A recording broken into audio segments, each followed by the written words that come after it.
Wendy Bell Radio is live. I never know why I have that stupid look on my face every time we go live. I always do the same thing. I'm like, Wow.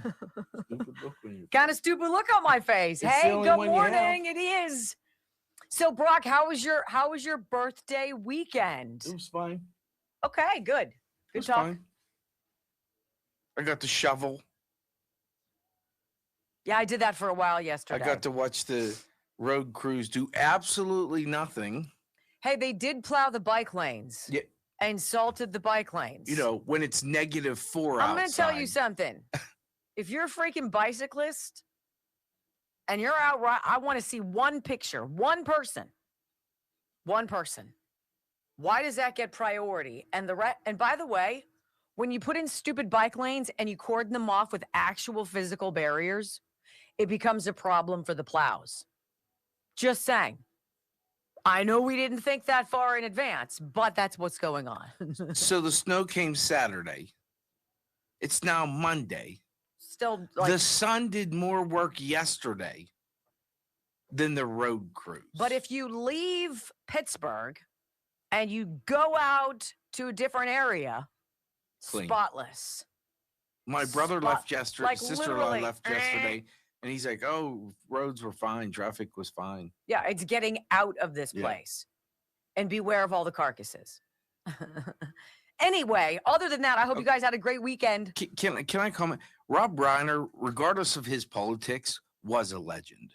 Absolutely. In what he did, he was an absolute legend. If you don't like him politically, so be it. But his movies permeated everyone's lives, and a lot of his movies I've seen, and I think you think back to times where those movies were, and he is a legend, regardless of what you agree or disagree with him politically. I'm super excited to have Jen Ucell back for a couple days this week. You guys know how I feel about that. Look, this is the bag. This is what you get. You get a good little goodie bag from Jen Ucell, and they've got a great deal this week. I'm going to tell you all about it. Let me open up my script for this because I want to make sure I hit it right. You know, this is going to be a holiday gift. I don't know. Maybe it's for you. Maybe it's for your face. Maybe it's for, I don't know, your husbands or your wives. It's wonderful. During the Jen Ucell Christmas and holiday sale, you're going to save over 70% off their complete skincare package featuring Gen 90. Visibly reduces the appearance of fine lines, wrinkles, under eye bags, even laugh lines around your mouth. Say goodbye to the wrinkles and eye bags that give away your age. Get compliments this holiday season. And when you order today, Jen Ucell is going to include their top-selling Jen Ucell Deep Firming Vitamin C Serum and the XV Anti-Aging Moisturizer in your complete collection package. Treat yourself, by the way. You use my name as a promo code. You're going to get an extra 10% off. 80% off. Stop it. Doesn't last forever. I think it's 2 days this week I'm talking about. 2 days. JenUcell.com/Wendy, and then use my name at checkout for that extra 10% off. Shipping is totally free. JenUcell.com/Wendy. I'm going to tell you, I use it every single day. It is fantastic. And if you think I do okay for 55, join me. That is my skincare line. I do not lie to you. How's everybody? What's going on? And the whole Rob Reiner thing, I agree with Brock. And that it's really kind of going to be my monologue, so I don't want to go too deeply into it. I look forward to seeing, I'm sure President Trump will post something. I'm sure he will have he'll have a statement about how tragic that is, that Rob Reiner and his wife were found murdered in their Brentwood, Los Angeles home. And I'm just not going to say that much because I don't want to say it twice, but. Can I say something? Apparently you want to. Yes. Go ahead. It's just that, say what you want about his politics. We can't fall prey to the same thing they did with Charlie Kirk. You can't be a hypocrite. You got to let people be who they're going to be, and it's Amen. a bad look. Yeah, I It's just- appreciate his work. Like I said, a I bad loved A look. Few Good Men. I loved it when Harry Met Sally. I loved All in the Family. And there's certain, I don't know, I can still like the movie and not appreciate his political views. Let's get to 1.5. We've got 40 seconds before the start of the show, and then the open is another minute. So I know 500 is a lot to ask for out of the gates with 3,100 tuning in early here, but I would love it. And I would be deeply appreciative if you would help me by hitting that thumbs up bubble underneath the video box, underneath the picture of, well, us, and helping us out. And then hit the follow button. We're inching, where are we, 76,500? We're trying to get 100 new followers a day because the goal is 100,000 by April. Welcome. I'm glad you guys are here. 5, 4, 3, 2, 1. Welcome to your daily dose of facts to fight off the liberal gaslighting. You can be in the middle of a hurricane. You have sanctuary in the city of Chicago. Or you can be on a calm day. North is still north. You could be in a thunderstorm. I am angry. We are not going back. Not ever. North is still north. People can yell at you. The hell with the Supreme Court. We will defy them. North is still north. It doesn't change fundamental things. And in this business, right is still right, even if you stand by yourself. We don't get fooled again. No. Live across the fruited plain and from sea to shining sea, we're converting the Marxist left 1 hour at a time on the Wendy Bell radio program.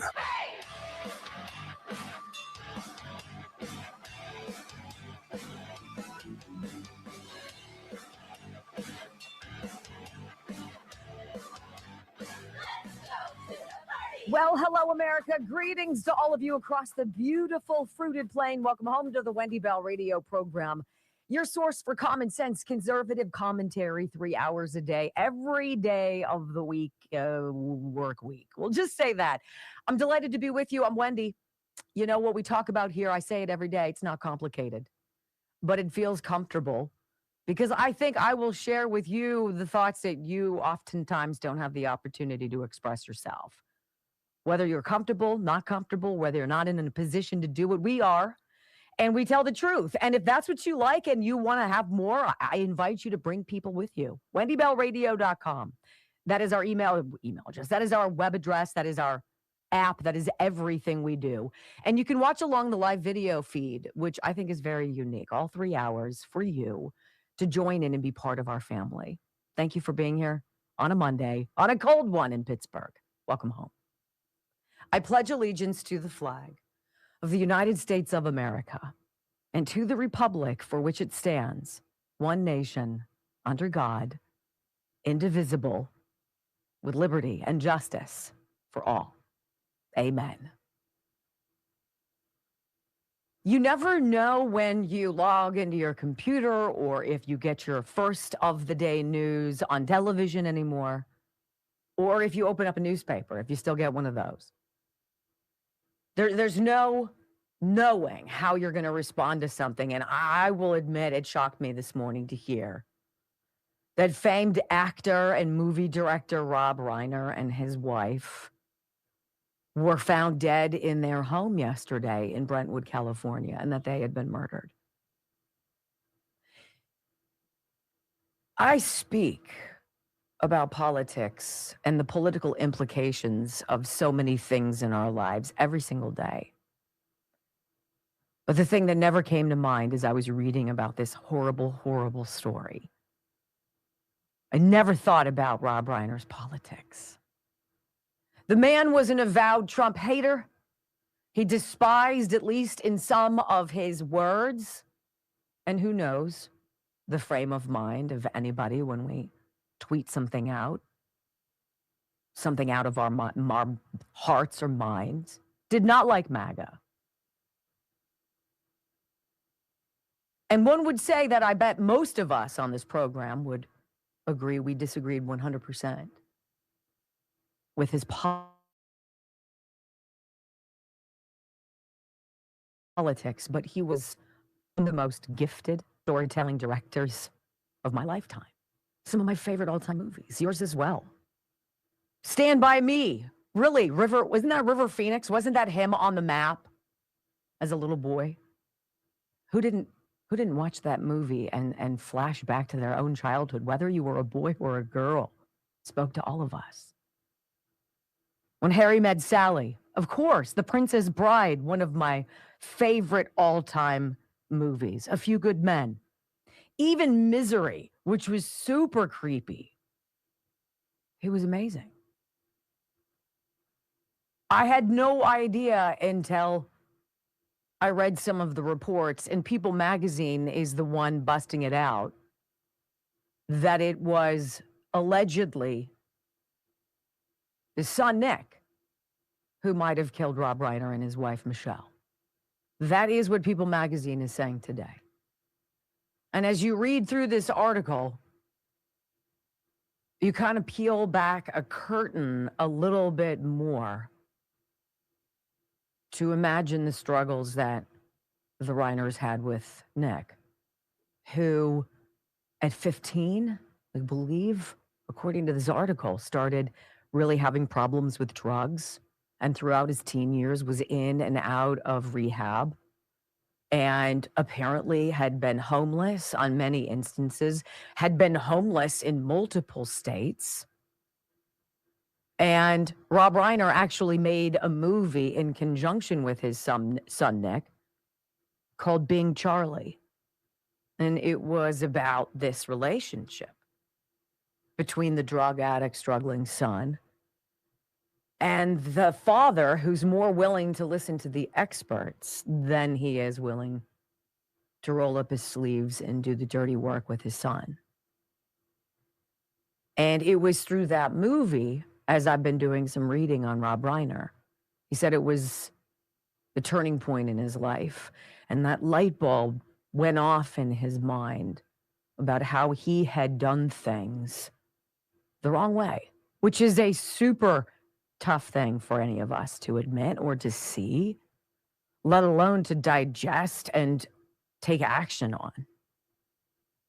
And if this article tells me anything, I guess Nick moved back in with his parents, and a family member found them dead yesterday. The details, the rumors, I don't know. That's all I can tell you, and that's People magazine. Can't tell you yes or no. You know, it's so easy, and it's so much more convenient just to dislike someone, right? You can compartmentalize somebody easily. You don't have to actually think that maybe you could be wrong, that maybe you're being biased. Maybe you need to tap the brakes and say, before you hate somebody, I'm guilty. That you probably don't know. You probably don't know much. And yet this is what we do to each other all the time. We make big decisions on one another based on something that you read or something that somebody says that somebody says. And it's so easy. We make these snap decisions because it's not a lot of work. Well, I can just put you on a shelf and not deal with you. You are now irrelevant to me. But I know that there are those of you out there listening to me right now who have or have had a child or a grandchild who is addicted to drugs, addicted to alcohol. And I know that there are those of you out there who've had to make that decision. Or you've had to say, which has got to be the hardest thing in your life, to either kick out or to distance yourself from someone you love so much. Because no matter what you try to do, no matter what you try to help them see, no matter how you try to get involved, you don't see a viable end. And you have to close the door. I can't fathom that.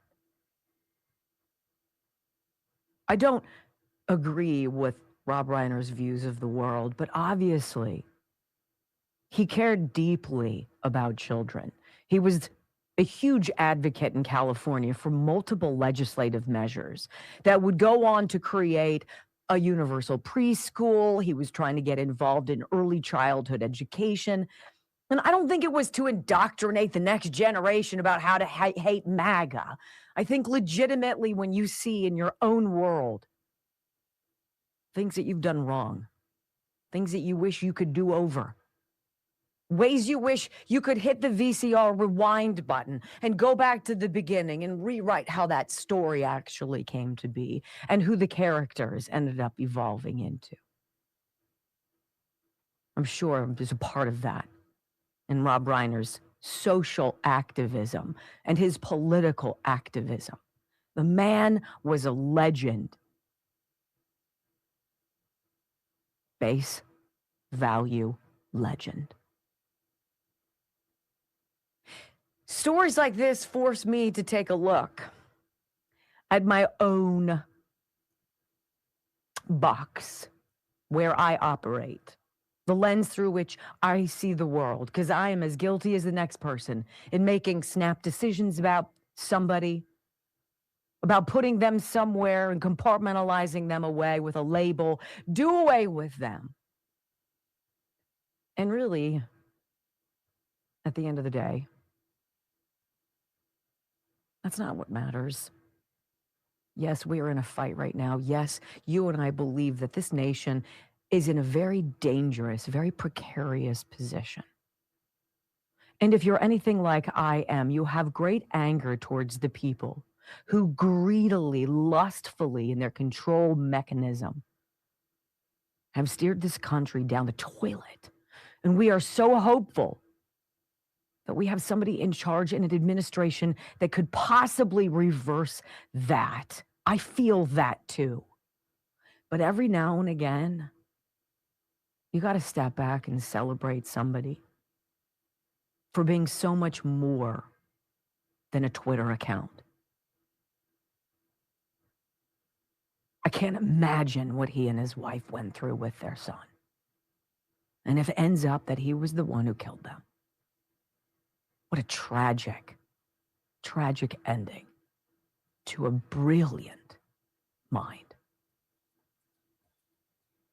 When we come back on the Wendy Bell radio program, you know, I got a poll over the weekend that I thought was very intriguing. I was hot and bothered by it. I was like, what's this?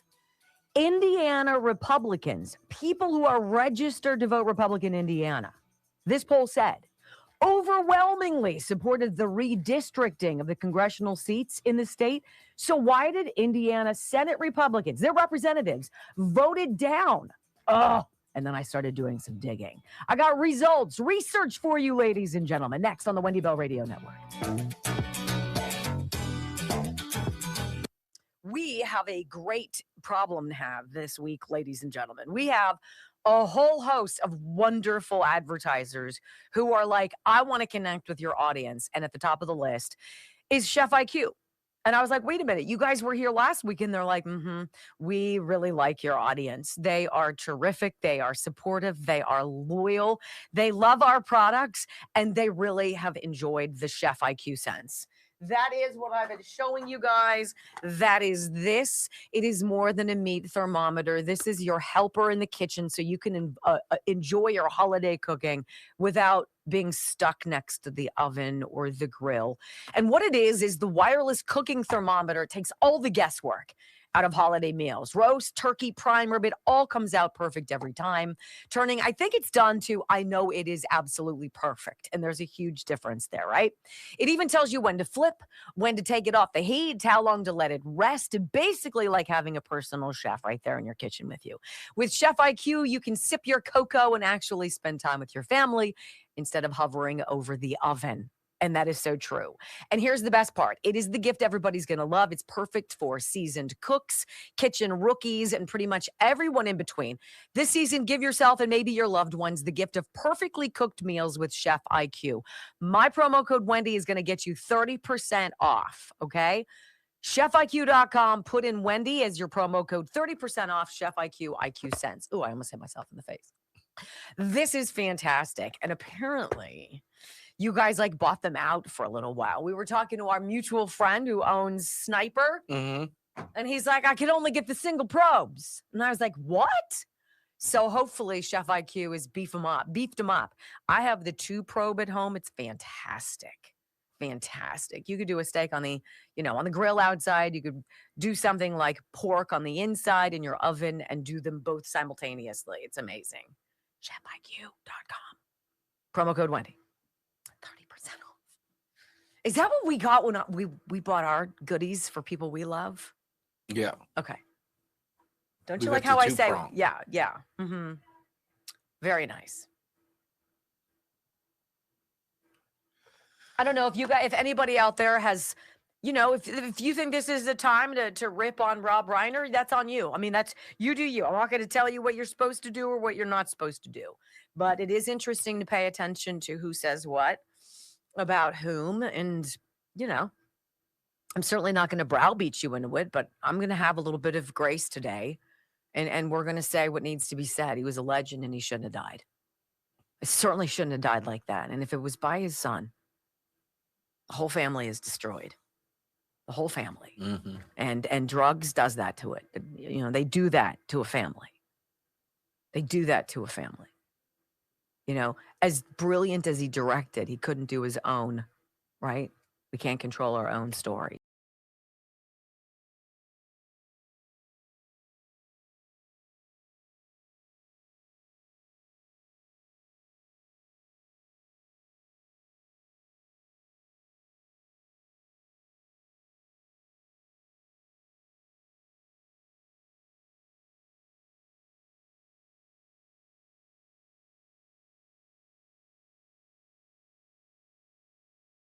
Over the weekend. Welcome back to the Wendy Bell Radio Network. I'm trying to find it because I did not connect it to my rundown. Oh, here it is. Okay.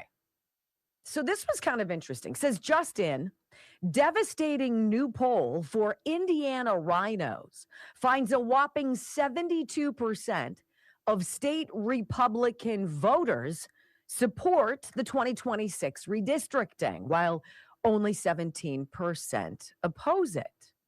And I was thinking to myself, now, wait a minute, that's a pretty big number. So we all are on the same page that if and when Democrats regain control of the House, they will stop at nothing to do anything they can to get back at the Republicans for trying to reset reality, right? They're going to redraw as many districts as they can. They're going to try to gerrymander as fully as they can. They're going to do whatever they can to stack the court. They're going to do whatever it takes because Republicans, Trump and co, have kneecapped them financially. They've gone after all of their favorite fundraisers. The deep, dark money that comes in from out of town and out of country. Think George Soros.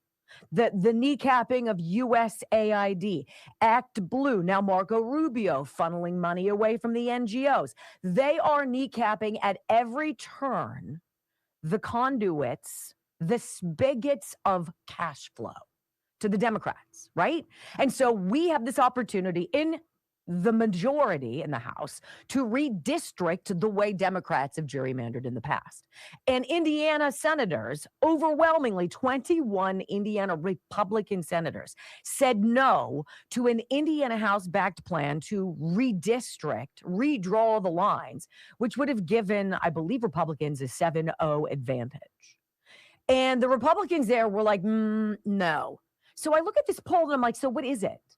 Is it truly that 80% or so, 4 out of 5 Republicans in the state of Indiana support the redistricting, but these lawmakers don't? And because almost all of them are up for re-election, 18 of the 21 are up for re-election, 3 are not coming back to serve again.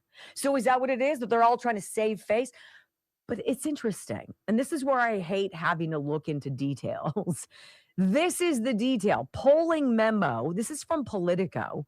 And this was from Politico in August. Politico memo reveals risk for Indiana Republicans as they weigh redistricting. This actual poll shows the opposite of what was hitting my inbox over the weekend. That in the state of Indiana, overwhelmingly, the people there don't believe it should be a partisan thing. It shouldn't be all or nothing. It should be something independent, something that a commission, something that a group of people who are selected in some kind of a fair way, however that's done, I don't know, decides, and not something that's pushed only to benefit the Republicans and not something that's pushed only to benefit the Democrats. Now, here is my jam with this. I have a problem with this. While this might be correct from Politico from August, that 81% of respondents agreed that redistricting should be conducted in a balanced way. That's a poll put out in the summer warning Republicans in Indiana, in the Senate and the House, you might not want to do that. I don't believe that poll either. So what do? What's the answer? If you don't believe polls and you can't believe politicians, right? You can't believe the media to report honestly. You can't listen to the Democrats because they lie. You can't listen to the Republicans because they lie. Where do you go? What do you do? How do you remedy this? I don't know. But just as guilty as putting out a poll that says, hey, everybody, to try to get the knives out for these Indiana Senate Republicans, who I don't understand in many ways, but I do in others. This is my rub today. I'm almost on the fence. It's like I'm on the fence about what I want to say about Rob Reiner. It is neither the time nor the place. And by the way, didn't even come into my mind today is politics. The guy should not be dead. He should not have been brutally murdered. And kind of that's where I am. We shouldn't be in the position we're in. We shouldn't be looking at $37, $38, $40 trillion as a national debt. We shouldn't freaking be here. We shouldn't look around our communities and see a bunch of Muslims walking around or a bunch of people who are clearly from Africa who don't have our same culture or values. We shouldn't be in this position to say, you know what? I didn't vote for that. Why are you here? How much am I paying for you to get free stuff? This is where I am today, on the fence. This is where I am with every story. And you know what I want? I want to hit the brakes. I wish we could put today in a bubble, in a vacuum, and say to the president and his administration, go for a year. Do what you do to the best of your ability. Let everybody get out of your way. Make the media shut the hell up about it. Make Hakeem Jeffries put a sock in his mouth and let this administration do what a landslide voted them to do. Instead of all this nitpicky nonsense. Oh, did you see the picture of Trump and Epstein and the girls and all this? Oh, did you hear the one about blah, blah, blah? Oh, what about Minnesota and the Somalians? Oh, Tim Walz is saying it's really white men who's the problem. Really? I feel you. Sometimes you just want to turn it off and put on a good movie and forget how we got here. When we come back on the Wendy Bell radio program, let's talk about America's Somalia problem because it keeps getting worse. Keeps getting worse. Suitcases full of cash. And TSA agents knew about it going out of Minnesota's airport, or I should say Minneapolis's. Bombshell next on the Wendy Bell Radio Network. Liz Collin doing more than any network person ever, anywhere, has cared to do on this story. Granted, it's her community. Do you remember when we had her on after the Minneapolis police station fell and they evacuated it, Brock? Mm-hmm. Yes. That was nuts. I feel like we have a bunch of people in this country who haven't spoken up enough. Right is right. North is still north. Amen. Regardless who it benefits, North is freaking still North. What pisses me off about the Somalis is you hear the Democrats and you hear the liberals sit there and say, They're just coming try to make Stop a it. better life. No, And the fact of the matter is they're not making a better No. life. They're doing the same crap. they're stealing from you. Yeah. So, and all of those who are wanting to have a better life, you can blame the people in your community who've ruined it for you, right? I love how they're able to put you in a box Look- as a white guy, but you can't put. Look, if you cross the street because somebody coming down the street makes you feel unsafe, is that profiling or is that you just using what you know, It's both. what you've experienced, right? Ugh. I don't know how to parlay that into wendylovesgold.com, but I'm going to find a way. Would you check on the price of silver for me right now? Even on gold. I mean, the numbers are just outstanding. I want to tell you, and this was the telltale. Silver is 63.83. 63.83. Hey, Wendy, I was looking to move a 401k to gold. I'd reached out to several other companies about getting IRA gold in my portfolio. Most were high pressure about making the deal now. I reached out to Texas Bullion Exchange. I worked with the company. The guy I worked with did multiple phone meetings, multiple. He explained how it worked. He explained the process. He wasn't pushy. He sent literature via the mail. He had even sent his family picture in the literature. He wants you to know, hey, I'm a dad just like you are. I'm a working dude just like you are. I believe in this company. I'm raising my family based on this work. I have a vested interest in your success, right? I worked with him over several weeks. It was a great experience. We worked out the gold coins to put in my IRA. He's reached out multiple times, even after the deal, to make sure I was satisfied, to answer any questions. Would totally recommend Wendy Loves Gold. Great company and awesome customer service. WendyLovesGold.com, 855-927-5557. This is my company. I use them. I love them. I swear by them. And I tell you, you will very much enjoy your interactions with them. Customer service. Like, remember when that was the case? We used to have it. It was great. Fantastic. WendyLovesGold.com. Also, I have big news coming tomorrow. This is when our new Healthy Cell drops. Okay. This is a brand new Healthy Cell formulation sitting next to me right now. I see calm mood. I see REM sleep. I see immune boost and vascular health, hair, skin, and nails, all of these different formulas that you get through a microgel. And I wanted to say, this is an interesting thought. I've shown this a million times. I'm sure it gets old, but this is what it's like. You just tear it off and it's super easy. Bloop. In your mouth it goes. Done. This is my focus and recall. But this is what it says. After 55, your body just can't absorb nutrients from pills like it used to. Weaker stomach acid, slower blood flow, right?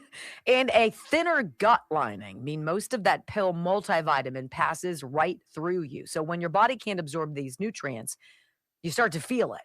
Don't blame age, blame absorption. Low B12, vitamin D, calcium, and magnesium can quietly drain your energy and focus. Healthy Cell Microgel replaces hard to digest pills with a nutrient-packed gel. Your body actually absorbs. It's clinically proven to deliver 165% more nutrients than standard vitamins.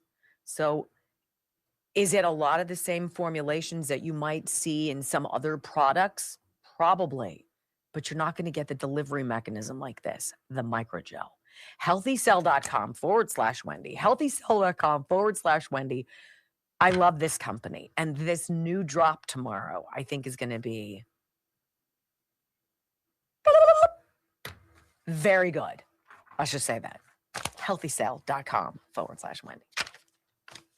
I got so many testimonials over the weekend. I just want to thank you guys. My blood flow testimonial page was like, so I got to thank you for that. So exciting. All right. I just whacked my elbow really hard and it hurts a lot. Poop.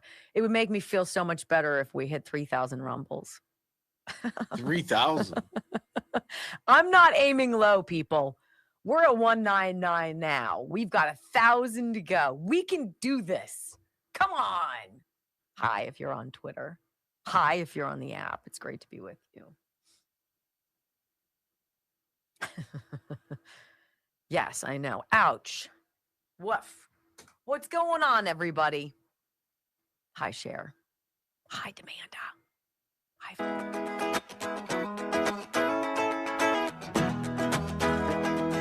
Well, welcome back to the Wendy Bell radio program. What would you think if I told you that I believe the Democrats in power in Minnesota were completely in on the Somalian theft of what? Between $1 and probably $10 billion of COVID welfare funds? That they were in on it. And they didn't stop it because they were worried that the Somalian community would stop voting for them. I mean, are you out of your mind? Are you out of your mind? You're willing to let taxpayer dollars be stolen, willing to allow it to happen underneath your nose, Tim Walz, under your nose, Attorney General Keith Ellison, because you want to get reelected. See, what percentage of our political problems go away immediately with term limits? 90%? 95%? See, when you're not constantly running for reelection and then you have to see the job as an honor, as a limited window to make an actual difference to your community and to your country, do you stop endlessly running for reelection? Do you stop endlessly looking for new ways to make money? Because the only way for you to win is to continually be on the hamster wheel of raising money, and then you invite dark characters into your orbit because you're so desperate to win. Like, I don't get that. I don't get that. Term limits, 95% of this garbage goes away. It becomes intolerable. People who broke the law to come into this country to then steal off of the goodness and the blindness of the people of this country. 95% of this stuff doesn't happen if you have term limits. There is a solution. And if we would rise together in some fashion and agree and make this a thing, and then there were members of our elected leadership who voted against our wishes, that tells you everything. I want you to hear Liz Collin, Alpha News, phenomenal journalist. She sits down over the weekend with a former TSA agent who used to work in the Minneapolis-St. Paul International Airport. Hasn't worked there in a couple years. Did for about 5-7 years. And she said in that time, she noticed Somalian men in pairs bringing in luggage that would go through the screening, just like you and I would get our luggage and things screened. They would get flagged and their bags would be searched, and inside their bags would be something that you couldn't even possibly imagine. Here's Liz Collin, audio soundbite number 1. This sounds like something out of a spy movie. People going through security and getting on planes with suitcases filled with millions of dollars in cash. Tell us what you've actually seen as a TSA agent during the time you worked there. Well, I've actually seen a lot of things, but the most shocking is exactly that. I saw suitcases filled with millions of dollars of cash, and the couriers were always Somali men traveling in pairs.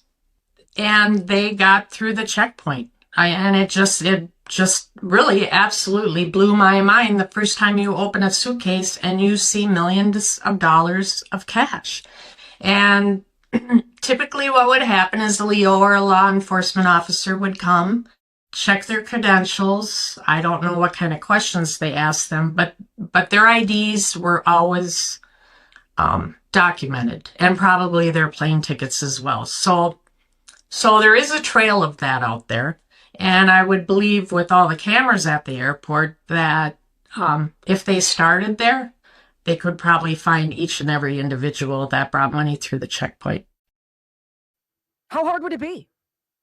How you just have to pick a start date. Go back and review the video. How long do you keep the video? I have no idea. But she says that was not even the half of it. Also saw what? Suitcases full of passports and other such documents. Liz Collin part 2 here. She says, well, why are you speaking up now? Listen to the TSA agent. Why did you want to come forward and share your story? Because I think Minnesotans need to know that billions of dollars left through the airport. And it was cash. It was literally suitcases full of cash. Even fraud in Minnesota is now making national headlines. It still seems, though, like elected officials aren't really doing anything about it or trying to ignore it. It is so frustrating. It was frustrating when I was a TSA agent, and it's certainly frustrating now watching the state's administration doing what they're doing. See, I want to hit the gas on that. No, ma'am, it's not frustrating. It is an outrage. It is an unacceptable outrage, period. Where are the throngs of people? Where is the demand for answers? I don't know. Happening right under their noses. They knew it. They saw it. They okayed it. They cleared it. And it was a cycle. Money out. Who needs 1 trillion or billion or whatever the hell dollars it was on a tarmac when you can get a couple Somali dudes to rip you off every day or whatever and fly millions of dollars of your money out of the country? Nothing to see here. We don't want to miss our votes. What? How about this? CBS News forced to cover the story on what the convicted Minnesota Somalis spent their money on. Just so you know, here you go. This is your money at work. A honeymoon in the Maldives, a fleet of luxury cars. Here's a box with more than $270,000 in cash. This was all evidence from a new trove of files obtained exclusively by CBS News, showing how a group of convicted Minnesota fraudsters spent taxpayer dollars. One text message reads, "You are going to be the richest 25-year-old. We're not even at the end of the beginning of our pursuit of the stolen money and of the people who stole it." U.S. Attorney Daniel Rosen leads the office digging into the wave of COVID-era fraud that hit Minnesota. So how much money are we talking about stolen? I can say with great comfort, well in excess of $1 billion. In the past 3 years, 87 defendants have been charged, 61 convicted. The majority of them are Somali American. Minnesota has the nation's largest Somali population. The perpetrators are accused of ripping off state-run programs intended to feed low-income kids, house the disabled, and provide services to autistic children. This was a get-rich scheme. Andy Luger was the U.S. attorney who first examined this fraud. He left in January. One of the things we discovered is that a number of the people involved were buying investment property, resort property in Kenya. Wire transfers reviewed by CBS News also show more than $1 million went to Chinese banks. Of course. Of course. Democrats tell you they're all about helping people, right? We need to feed those during COVID. Children, yes. There's an autism problem. Oh, clinics everywhere. Home health care. You have somebody disabled in your life who wants to live an active, independent lifestyle but needs a little help. We're here to help. All of it was ripped off. And these idiots knew about it and let it happen. Now we understand Scott Besson and Secretary or the Treasury, they're apparently in on the investigation and they are following the trail of money. You know, here's an idea. And I know I'm not a rocket scientist here, but I'm going to say this. All right. So what if we get that TSA agent from Liz Collin and ask her, give me a window of opportunity. Give me a window of when we should start looking at video. Does the video exist anymore? Do you think it's still going on? How do we access it? Right? Let's go and see. Pick a window a month. See how many times Somalian men walked through. How many times their bags got flagged. How many possible millions of dollars under their noses was sent away to whomever in Somalia, Africa, China, you name it. Who cares? It's yours. And you're not getting it back.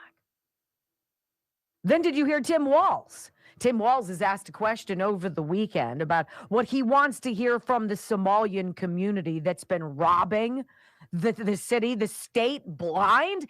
And somehow Tim Walz comes up with a way to blame white men. I mean, you cannot make it up. Listen. It's not law-abiding citizens. If that were the case, there's a lot of white men should be holding a lot of white men accountable for the crimes that they have committed. I think for the community to maybe educate their population, because I think what you're seeing here is there's secondary victims in this, that there's providers inside the community that are then victimizing the community themselves by signing them up, because when we're going to some of these people, they're like, I had no idea I was in this program. So I think it's asking us then, for every crime, which of course the majority being committed by white men, asking us to do more about that. I think it's crime in general. Oh, you know what? You were flagged about it 5 years ago, you putz. How much has been donated into your coffers, Tim? Isn't that outrageous? Never any accountability, right? And then there's this. Did you guys hear the story about Keith Ellison's son, Attorney General of Minnesota? His son happens to be on the city council in Minneapolis, except he's a no-show for the last 5 months because he's been doing something else. It's almost like everybody's trying to scam the system, right? Listen. This morning, Jeremiah Ellison was among the outgoing city council members to get an honorary resolution for their years of service. So I give my gratitude to the North Side. But one issue not mentioned, where he's been the final 5 months of his term. Harvard University as a Loeb Fellow. R.J. Coles first broke the story this summer, and it caught some off guard. His Ward 5 constituents deserve a council member who shows up. Ellison is splitting his time between here and Cambridge, Massachusetts. He's still earning his $110,000 city salary on top of a $57,000 stipend from Harvard. Now 5 Investigates has obtained these internal emails showing Ellison's office wanted more. They requested the Ward 5 budget to cover travel expenses, specifically round-trip travel between Minneapolis and Boston, so Ellison could attend city council meetings every other week from August to the end of the year. In response to Ellison's request, the city clerk acknowledged the prestigious program, but said it's a personal professional development opportunity, and travel for this purpose is not allowed. It's very disconcerting. We sat down with 2 very engaged Ward 5 residents. As a retired math teacher, I can't imagine asking my students to pay for me to commute to and from school. It's absolutely ridiculous. I'm not going to show up, and then I'm going to ask you to cover me and pay for my travel expenses. It's so brazen. It's so common. It's so in your face, and nobody ever is held accountable. Have we had enough of that? Because I'll speak for me. Yes. Yes, I have. I'm going to bet you have too.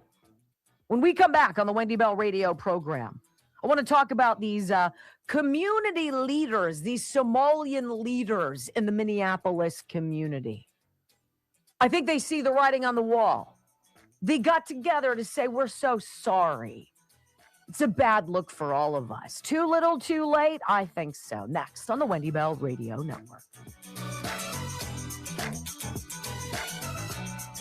Yeah, I agree with you. Zero white guilt here, right? Second CH, yeah, second chance, whatever. Untouchables, Demots, yep.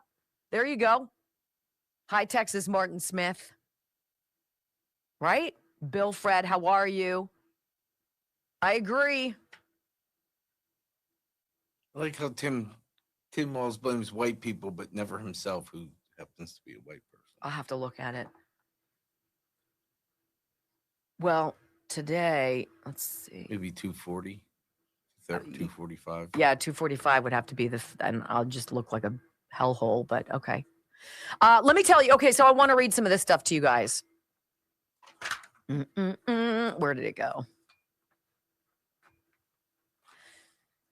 Brock and I are trying to schedule a time to sit down with Dr. Dubiak and do kind of a debrief on our results of our genetic testing. and put it out there on video. And so we're trying to figure out if we can do that today. I'm really interested in you guys learning more about this process. I want to tell you about Juvenon. I want to tell you about Blood Flow 7.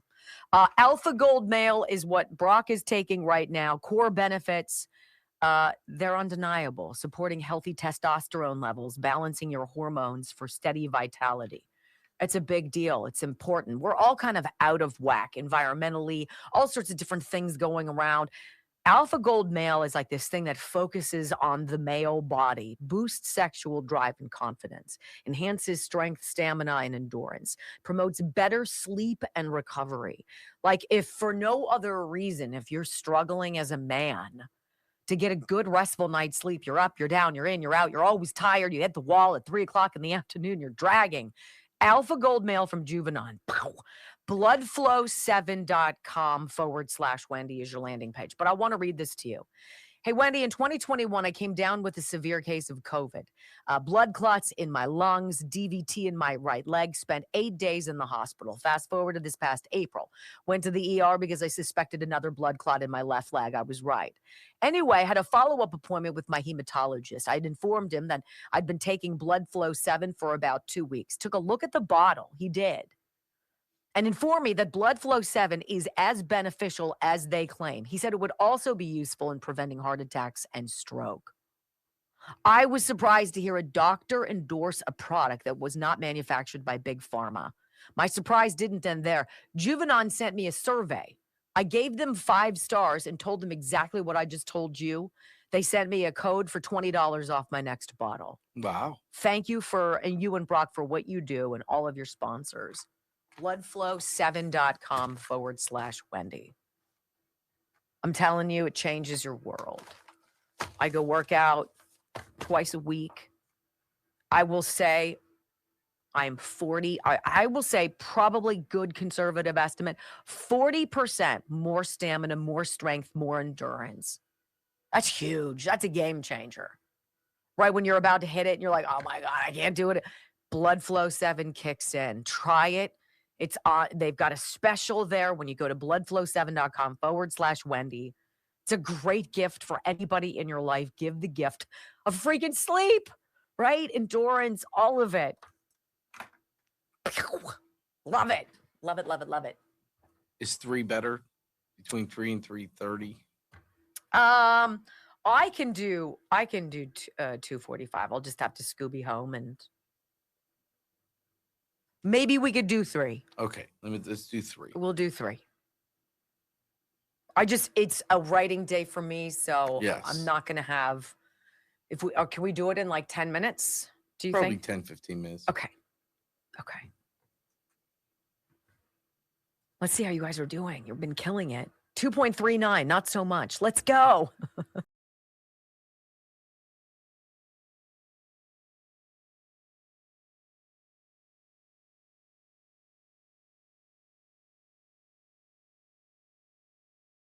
The whole thing going on in Minnesota with the Somalian community. Is it every single Somali in Minnesota who's doing this? I don't know. Could be. Does it matter? If it's one, does it matter? Yeah, it matters that you're being ripped off. And it matters that those of us who were paying attention during COVID, when Nancy Pelosi and Chuck Schumer and even stupid Mitch McConnell were, yay, cheering all of this money as they shut our economy down. They shut our schools down and they made you stay home. That they would use that as a way to get more money going into their coffers. And those of us who were like, you realize that spending trillions of dollars that we don't have under the guise of a global pandemic, keep everybody safe, is idiotic and opens up innumerable avenues for fraud. And people are like, shh, don't say that. Why? It's the same old story every single day.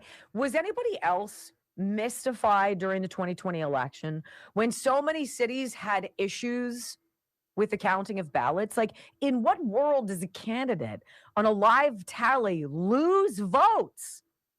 That doesn't happen, right? How many people had to be in on it?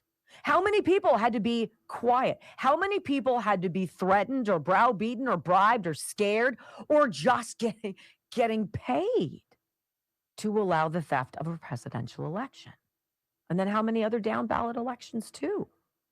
A lot. Well, I want you to hear this Somalian religious community coming forward. Whomever the muckety mucks are in the Somalian world, they come out and they came out over the weekend. We are so sorry. This is not indicative of who we are. I want you to hear this mashup. It's got to be like 10 dudes who are obviously some kind of religious leaders in the community who are coming forward to the president and to the American people to apologize. It's almost like they know something's going to be happening soon. Listen to the mashup. We accept the president's words. They came from a place of anger and disappointment. I'm sure many Americans feel the same way.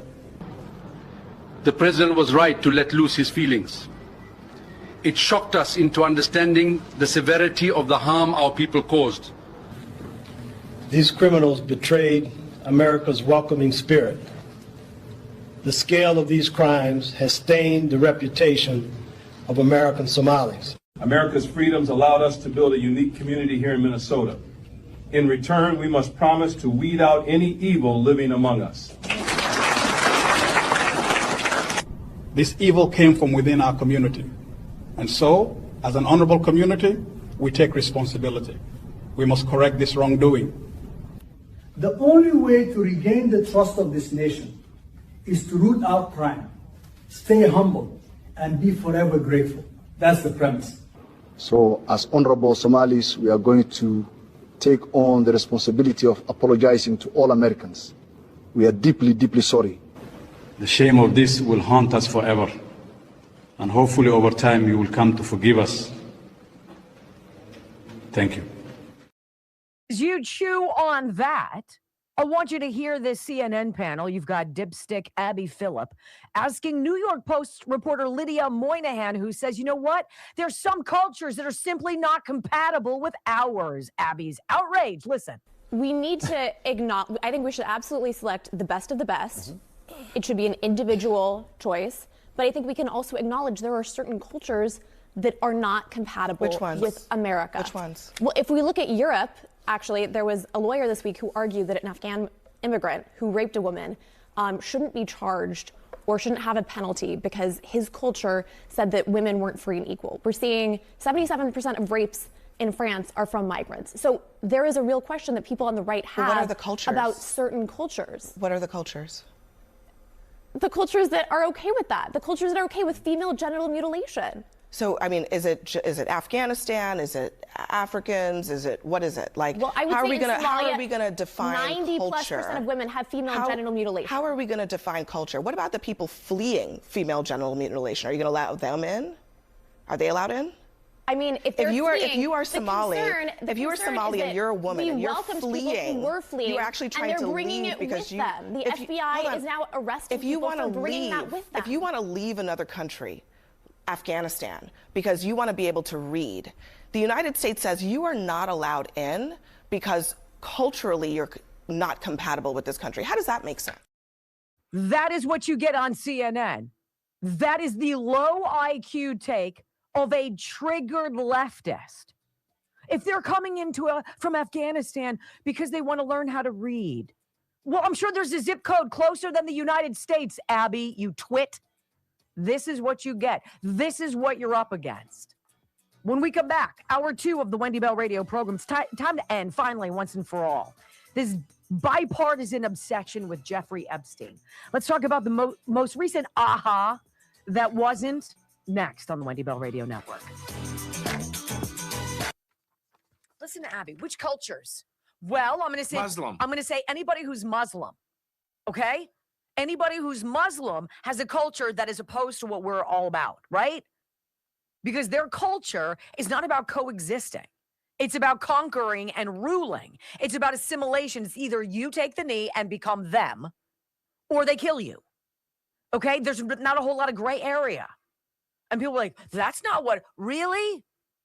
We're going to get into that in hour number 3, a little bit more, as we find out more about Muslim happenings around the world and here in America. Texas is a nightmare. Nightmare. How are they going to clean that up? I don't know. Trying to turn Texas blue. And infusing with how many different Muslim communities. If you're from Texas, join in the live stream. Tell us what you know. I'm totally interested in your perspective. It's not just there, but that is a main focus. It just shows what the left has done, where that lady just didn't blurt out Muslims. Because Afghanistan isn't a culture. Yes. It's a country. Yes. Yes. It's the Muslim It's the Muslims. culture. Yes. It's the that culture. doesn't exist. That doesn't coexist. All right, guys. How about if you want to stuff your mom's stocking with maybe some CBD for better sleep, or gift your fitness friends a pain relief stick for post-workout pain. Don't forget to grab a little holiday calm for yourself. These are all just some of the formulations that come from our friends at cbdistillery.com. You got everything you need for a merry holiday at one site. With more than 2 million customers and a 100% money-back guarantee, it is the gift that you can feel good about giving. I love CB Distillery products. I think it's a beautiful thing when you can not be taking a Xanax or some kind of an anxiety med from Big Pharma, and you can settle yourself down naturally with CBD. These are products that are going to make you feel high. They're not going to make you feel out of it. You're not going to lose control. You're not going to be weird. It's going to take you and it's going to take your pain. The products for the pain, phenomenal. And the things for sleep. We have a mutual friend that we saw over the weekend who says, yep, absolutely. The gummies for sleep are all that. All that. CBDistillery.com. Use my name, Wendy, for 25% off. 25% off. Better sleep, less stress, and pain relief. Actually got something from somebody. Here we go. CB Distillery testimonial. Right? So at 54, I've decided to try CBD. Bought a month's supply of gummies from another company. They helped, but they're kind of pricey if they want to buy monthly. So she compared the ingredients and the price and signed up for a monthly subscription with CB Distillery. And now I know what it's like to truly sleep. Truly. It's everything you've said. I wake up to use the bathroom and I fall back into a deep sleep. Typically wake up one more time, then fall back again into another deep sleep.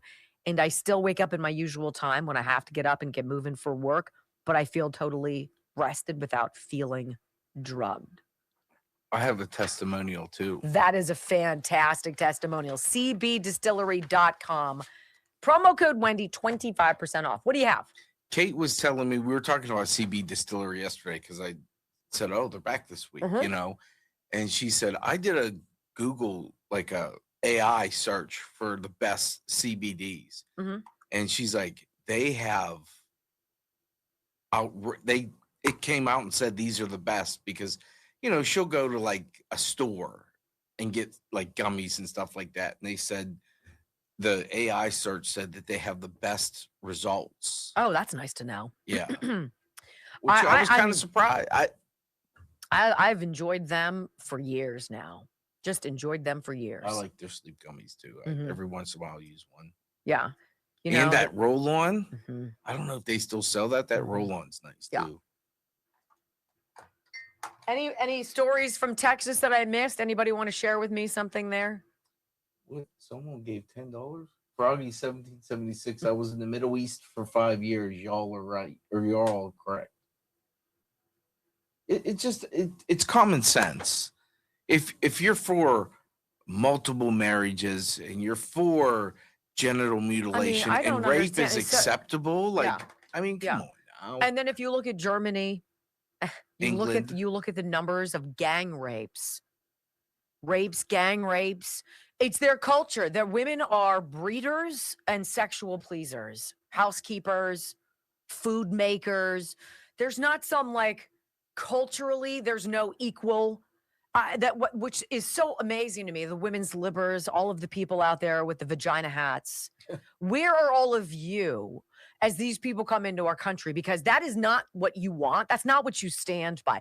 All the LGBTQ wackos who are like, yay, Muslims, they would throw your ass off a train in a hot second. They would hate you kick more than they hate me. They would kick you on the platform of the subway, and there goes the train. Like, and you're going to hear from some of these people. You decide. You shouldn't say bad things about. I mean, I'm not saying bad things. I'm just telling you how it is. And you're not allowed to be gay. You're not allowed to choose. You have some sound coming up later, and it's just like, we hear about all the good Muslims. Right? Well, where are you? It's too late now. Now that you're talking about a Muslim ban, and people are like, ban all Muslims, and now you're speaking up. Where were you? If it's wrong today, it was wrong a year ago. The Somalians who broke the law to get. Did you guys see the operation in Minneapolis? The 400 criminal illegals arrested in this one crackdown for like 48 hours or whatever. And the people, all of them, have been deported. They were supposed to be gone 20 years ago. They got their final orders. Get the flip out. Well, I don't think so. Really? You've ruined it now for everybody who actually wants to assimilate, if there are any. If there are any. Right? Let's just look at it this way. At what country did they infiltrate that hasn't turned to shit? Just saying. Just saying. 2.61, 400 to go. Come on. We could do this. 400 rumbles. Hit the thumbs up button, please. 5, 4, 3, 2, 1. Wendy Bell, America's anchor mom, fighting for America 1 hour at a time. Welcome to the family. We're going to win so much. We're going to win at every level. We're going to win economically. We're going to win with the economy. We're going to win with military. We're going to win with healthcare and for our veterans. We're going to win with every single facet. We're going to win so much, you may even get tired of winning. And you'll say, please, please, it's too much winning. We can't take it anymore. Mr. President, it's too much. And I'll say, no, it isn't. We have to keep winning. We have to win more.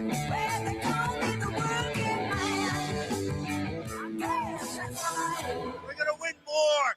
3 hours of bold truth and excellence. You've just signed up for the WBR Army. Strap in. This is the Wendy Bell radio program.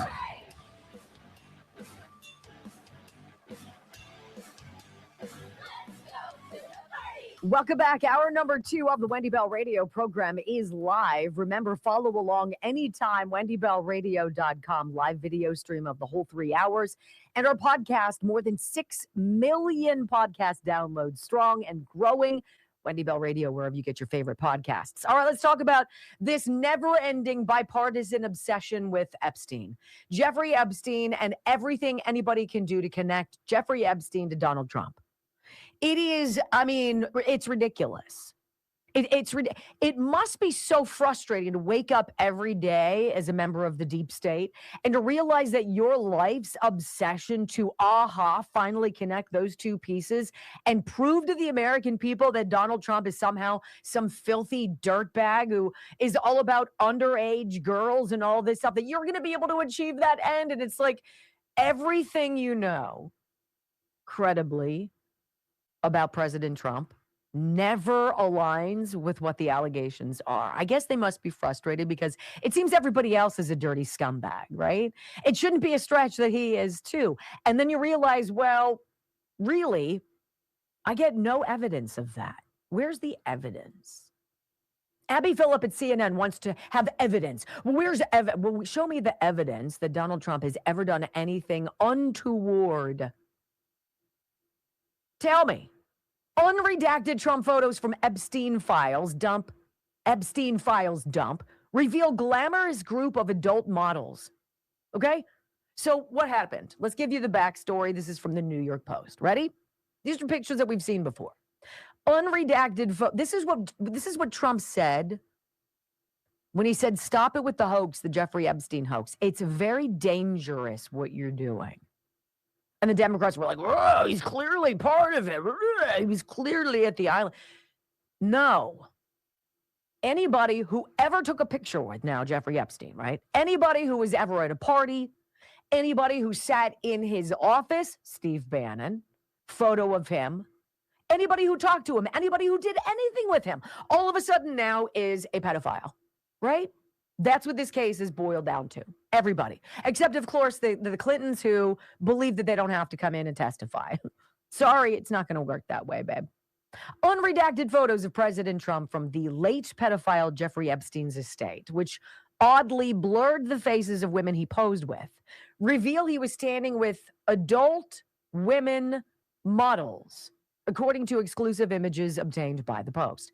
Democrats on the House Oversight Committee, right, released this trove of images from Epstein's estate on Friday, including 2 shots of the president with women whose faces were blacked out.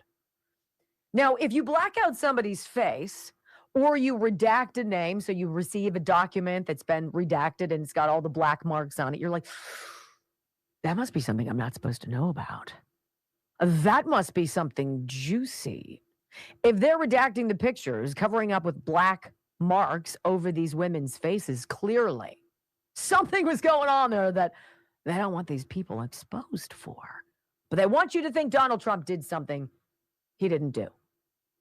A pair of pictures obtained exclusively by the Post showed Trump standing next to beautiful grown women. Oh, the outrage of it all.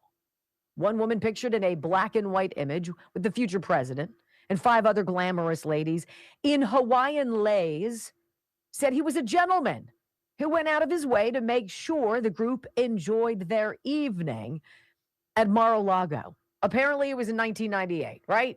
He was doing something, and Hawaiian Tropic apparently was there. And these women were suntan models, right? Suntan lotion models. Okay. Trump hobnobs with beautiful women all the time, right? Whether they be competing for Miss America or whatever the hell his thing was, right? Or they're operating in and around Mar-a-Lago. That's how Trump knew Virginia Giuffre, because Jeffrey Epstein approached her at Mar-a-Lago and was like, "Why don't you come work with me?" And Trump was like, "Get out. Beat it. You are now dead to me, you creep." Right? "I don't remember much," said one of the women who was interviewed by The Telegraph, one of the women in the picture. She says, "I was 22 years old at the time. I remember him being very nice. He was very gentlemanly. That's the word to describe him." Oh my gosh. Can you imagine being a Democrat? Desperate for anything to stick. They've thrown everything at this guy. The rotini isn't sticking to the wall. Neither is the fettuccine. They're desperate now. They're going for the thin spaghetti. Nothing's sticking. Oh no. What are we going to do? Drop the damn story. Enough is enough. Enough is enough. So, who are these women? Hawaiian Tropics models. Get out of town. Yeah, apparently. Why the latest story from the Epstein files should give Trump grounds for a lawsuit. One of my favorite authors, this is Matt Vespa over at Town Hall. He's like, look, the facts are that the list that Pam Bondi said erroneously was on her desk, it never existed. It led to conspiracy theories. And if anybody did a deep dive into the latest photo that we're talking about, you would see it's a publicly released photo that's now been redacted to create the illusion of some kind of impropriety. But that did not stop Lisa Rubin over at the Washington Post, right? Or, well, she's with MS now. She's over on MSNBC. And she actually comes out with a supposition, which is an odd thing for a legal reporter to do. And she's going to connect dots without even looking into the picture and seeing in a very basic reverse lookup. It's been all over before. And she says, it seems to her that the only reason you would fuzz out the faces of the women who are adult models for Hawaiian Tropics, right, at an event at Mar-a-Lago, which Donald Trump owns, so is it a huge stretch that he's in a picture with them? No. Lisa Rubin's like, looks to me that they're probably victims of Jeffrey Epstein. And you're like, what? this could very well be an actionable statement by this reporter, Lisa Rubin. Listen. But Anna, one thing that stands out to me is the people whose faces are not redacted as compared with images where we can see that the women have faces that are redacted or blurred out. That suggests to me that either the estate and or the committee believe that some of these women are either minors and or survivors of Jeffrey Epstein and Ghislaine Maxwell. Wrong. Wrong. This is the deep diving, deep probing journalism you get these days out of your MS Nows and CNNs. Well, tell me a culture that collides with American. How much time do you have, Abby Phillip? You complete moron. This is what you get.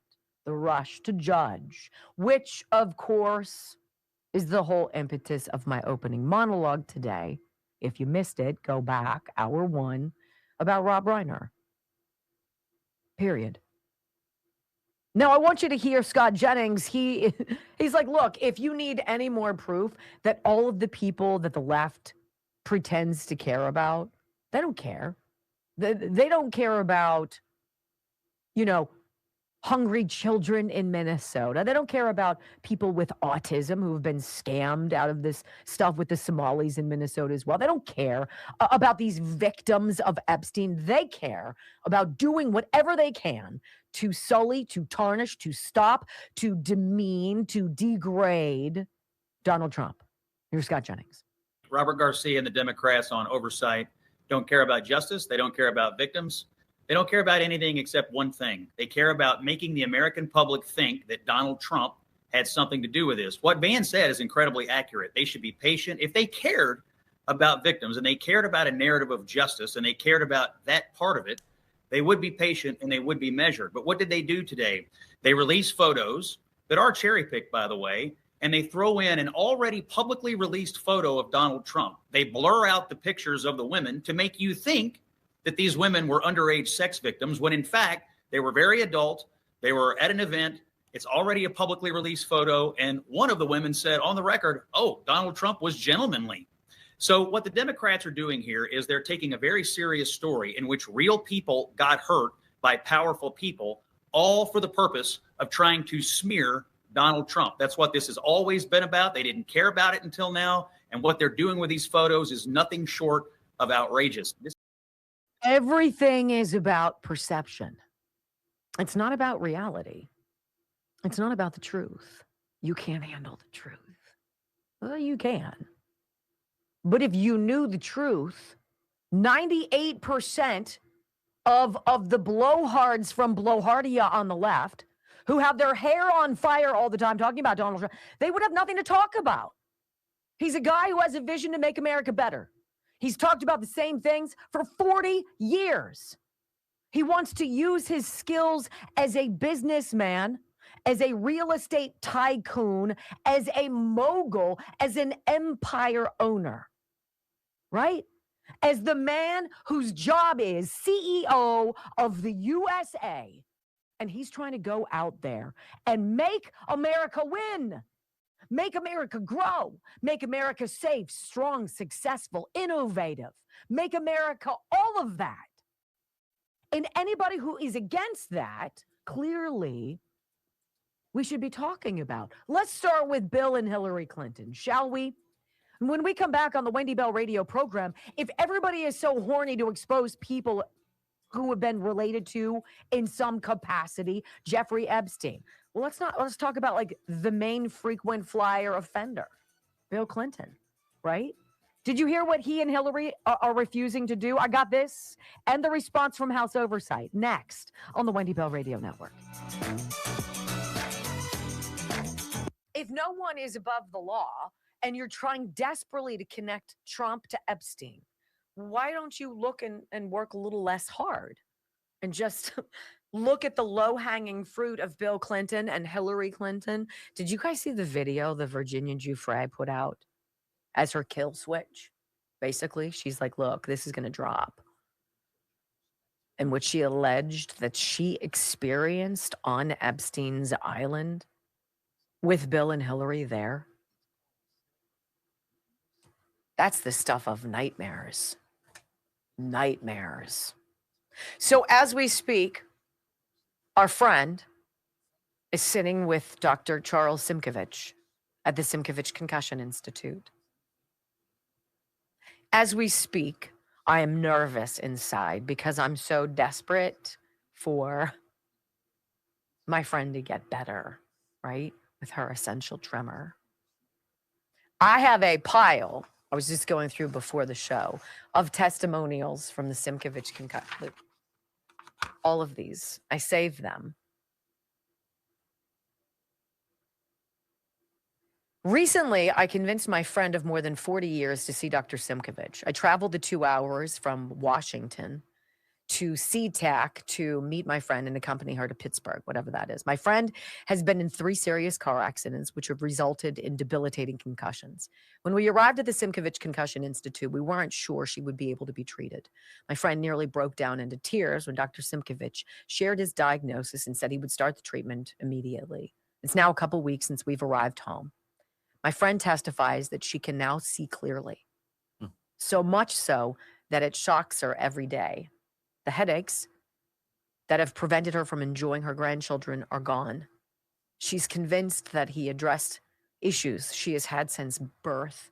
The experience, my friend says, was life-changing. We will be back for a follow-up. If you could spare a few minutes for coffee, I'd love to meet you. Many blessings from Denise.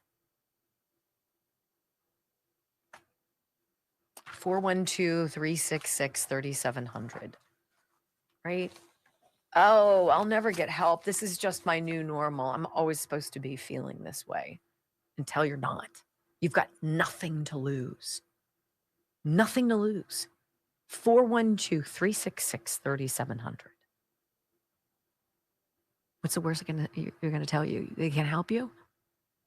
Because maybe they can. SimkovichConcussionInstitute.com. Amazing.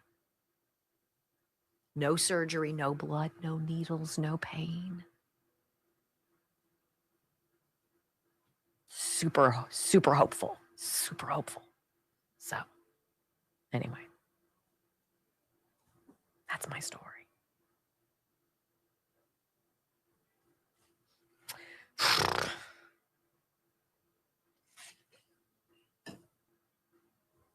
Two weeks, 3 weeks until we switch from 9 to noon to 3. Remember, January 5th, Monday, January 5th. That is our date.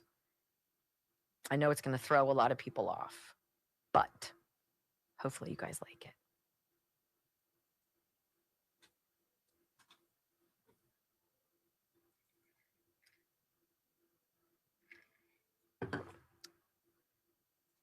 The Clintons. It's going to be weird. Yeah. Yeah. Sun's going to be different. Yeah. What'll be weird is sleeping past 2. I'm sure it'll take a while to break old habits. We'll figure it out.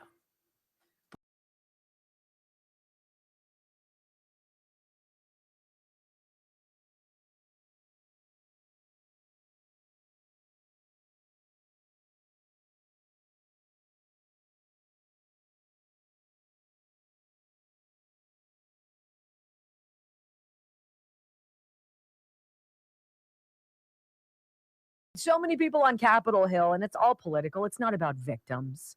You know, Marjorie Taylor Greene might be telling the truth when she's like, these poor women who went through blah, blah. I don't disagree with you. I think anybody who has been victimized, anybody who has suffered, right? We all ache for people. We wish we lived in a world in which that didn't happen. But the cherry picking of information is truly fascinating. Like, if you're for justice, you're for justice no matter what. So if it's your guy who gets caught with the gal, you've got to be for justice. You have to be down for him paying the price as much as your foe getting caught. Yes? But there seems to be this weird difference when it comes to Bill and Hillary Clinton and what they did with Jeffrey Epstein and with whom. And it's not a stretch to put all the dots together, right? Well, James Comer, head of Oversight Committee, is warning the Clintons that they got to appear. Look, we asked you to come in. You don't get to just say, yeah, I don't think so. You're going to face contempt of Congress. And then we're going to see how there are no two tiers of justice in this country. It's such garbage, right? Remember when Merrick Garland said that? And we laughed demonstrably. Former President Bill Clinton and his wife Hillary are being pressured to appear for depositions related to the case of convicted pedophile Jeffrey Epstein. Why wouldn't you show up?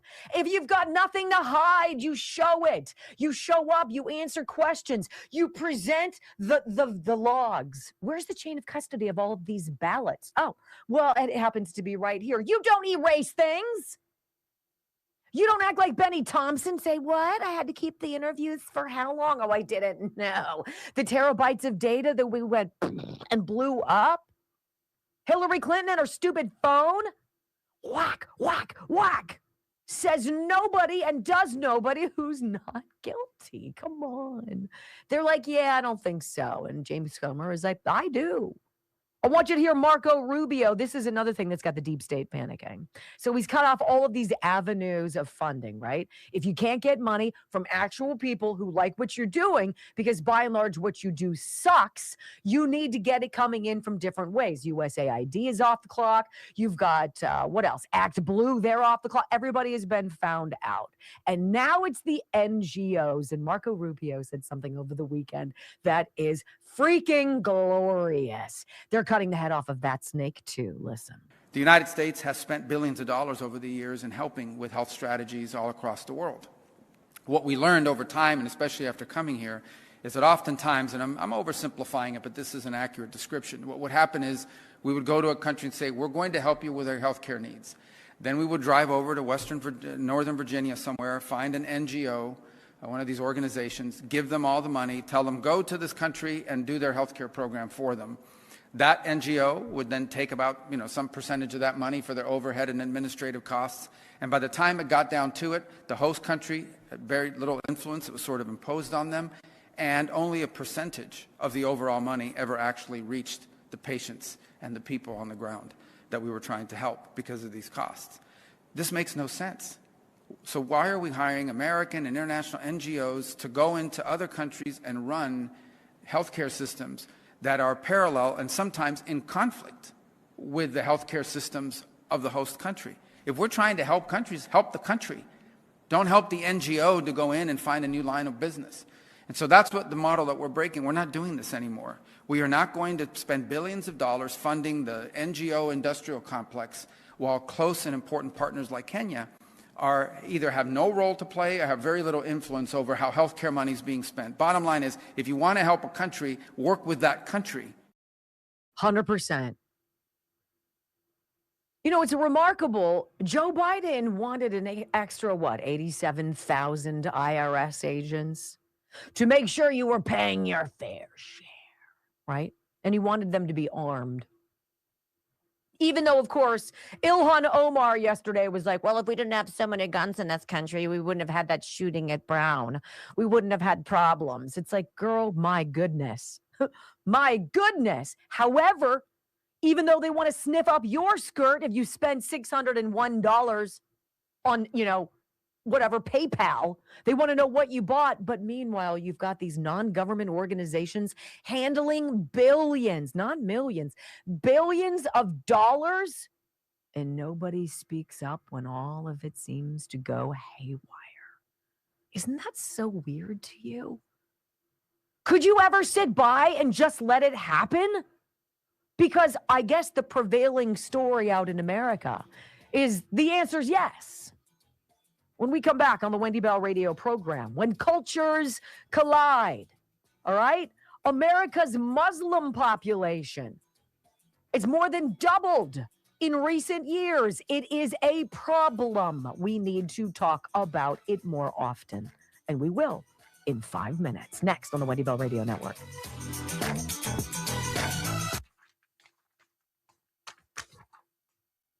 Do you have to go to the bathroom? If you go, I will wait until you come back. I don't. I have to put my shoes on. I kicked off my boots. So anyway, as we're super hopeful for our friend at Dr. Simkovich, I love the whole idea of help without surgery, you know? Isn't that great? It's like Dr. Dubiak, bodybyAim360.com. Let me just tell you this really fast. So through December 31st, we've got a mega blood work discount sale going on right now. It's for new patients only. They've never done this before. They will not be doing it again. $79, regularly $199. Get your blood work done. Have the deep dive done. It matters to you. Let's see what it does. The panel checks a number of things, right? Your metabolic health to see how well your body is turning food into energy, measures your hormones, the messengers that affect everything from your mood and your sleep to your weight and your energy. It looks at inflammation, that hidden irritation in your body that can make you feel achy, bloated, or just plain exhausted. And it checks nutrient level so you can spot what your body might be missing. Looks at organ function. Think about your liver, kidneys, thyroid. When these organs aren't working their best, you can feel tired all the time. You can notice skin or digestive issues, or even struggle to lose weight no matter what you try. Get it tested. It's $79. Body by AIM360.com, 412-227-9255. It's so huge. I've never seen it this affordable before, and it's not going to last. 412-227-9255, body by AIM360.com. I'll be right back.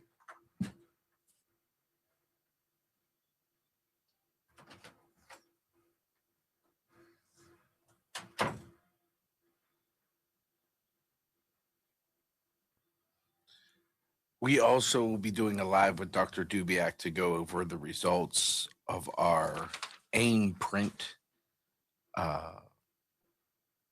genetic testing today, scheduled for 3. So it'll be on his Facebook page probably and mine. So if you want to see what it all entails, go to my Facebook page at 3. And hopefully we'll be up there talking about it. I see some people in the chat asking what time when we switch over the show will be put up. I don't know because it's going to be a change on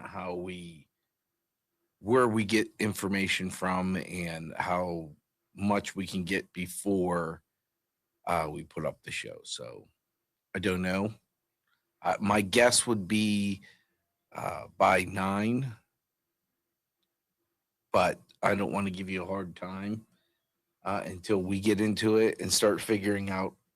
This can be a change for us too, figuring out what time works best for us to really start digging into what we want to talk about. So the answer is I don't know.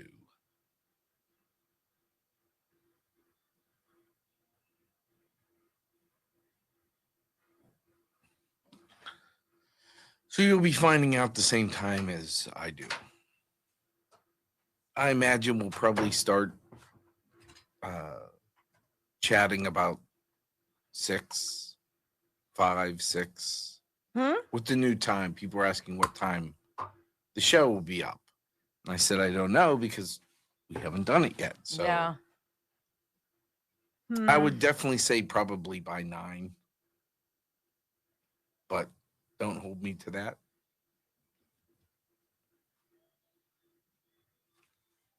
Well, here's how I see it. Wow, I just missed both of those. So I would imagine I'll probably be getting up around 6 in the morning. Probably 5:36. It's going to be hard to change that, but it's a 3-hour difference. And so, going to bed at 10:30 and waking up at 6 is a whole different ball game than going to bed at 7:30.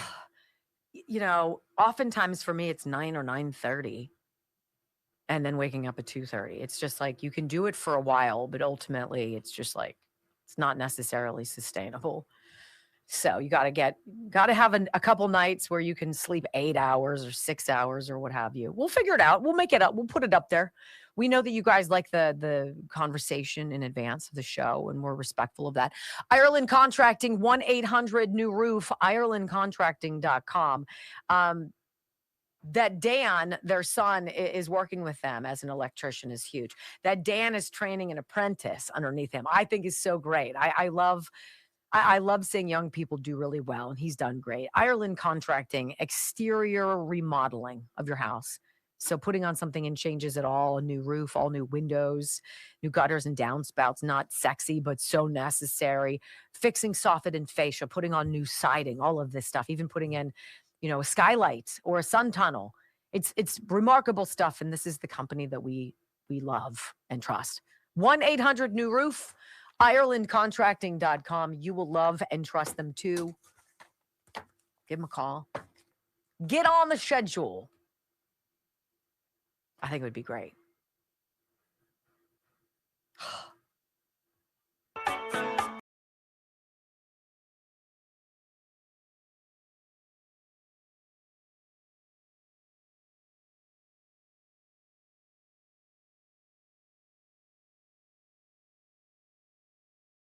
So hard with the murder of Rob Reiner and his wife over the weekend.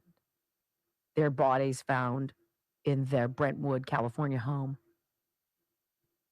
You never want to say or to have to admit that it's too late. That you had an opportunity to do this or that, and now it's too late. It's too late when somebody is gone to make amends. It's too late, to consider your fire alarms when your house burns down. It's too late to have a serious conversation about the people who are in your country when you become attacked by those people. You don't want to say it's too late. Look, I'm not saying that every Muslim who comes into this country has nefarious plans for this country, but they do not plan to coexist with you. It is not part of who they are and what their culture is. And if you listen to Muslims, they will tell you that. It is an unabashed thing. And jihad in the Muslim world is honorable. In fact, if you listen to some of the people, and we're going to, in short order here, play some audio sound bites for you, they say that. It's part of the religion, part of the idea, part of the whole everything that's baked in. The jihad, that if you have to go and kill people to make your point, that you have to go and do something and lose your life, it is glory. That you are to be celebrated. These things are not compatible with where we are as Americans. And as America's Muslim population has roughly doubled in this country over the past 20 years, growing from about 2.5 million to almost 5 million people now in 2025. It's about 1.1% to 1.4% of our population. Doesn't sound like a lot, but it's a lot.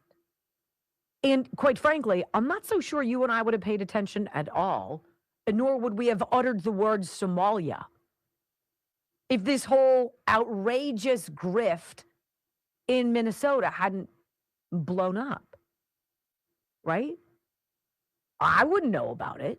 You wouldn't know about the Haitians in Ohio, right? They're not eating cats. Well, one was, right?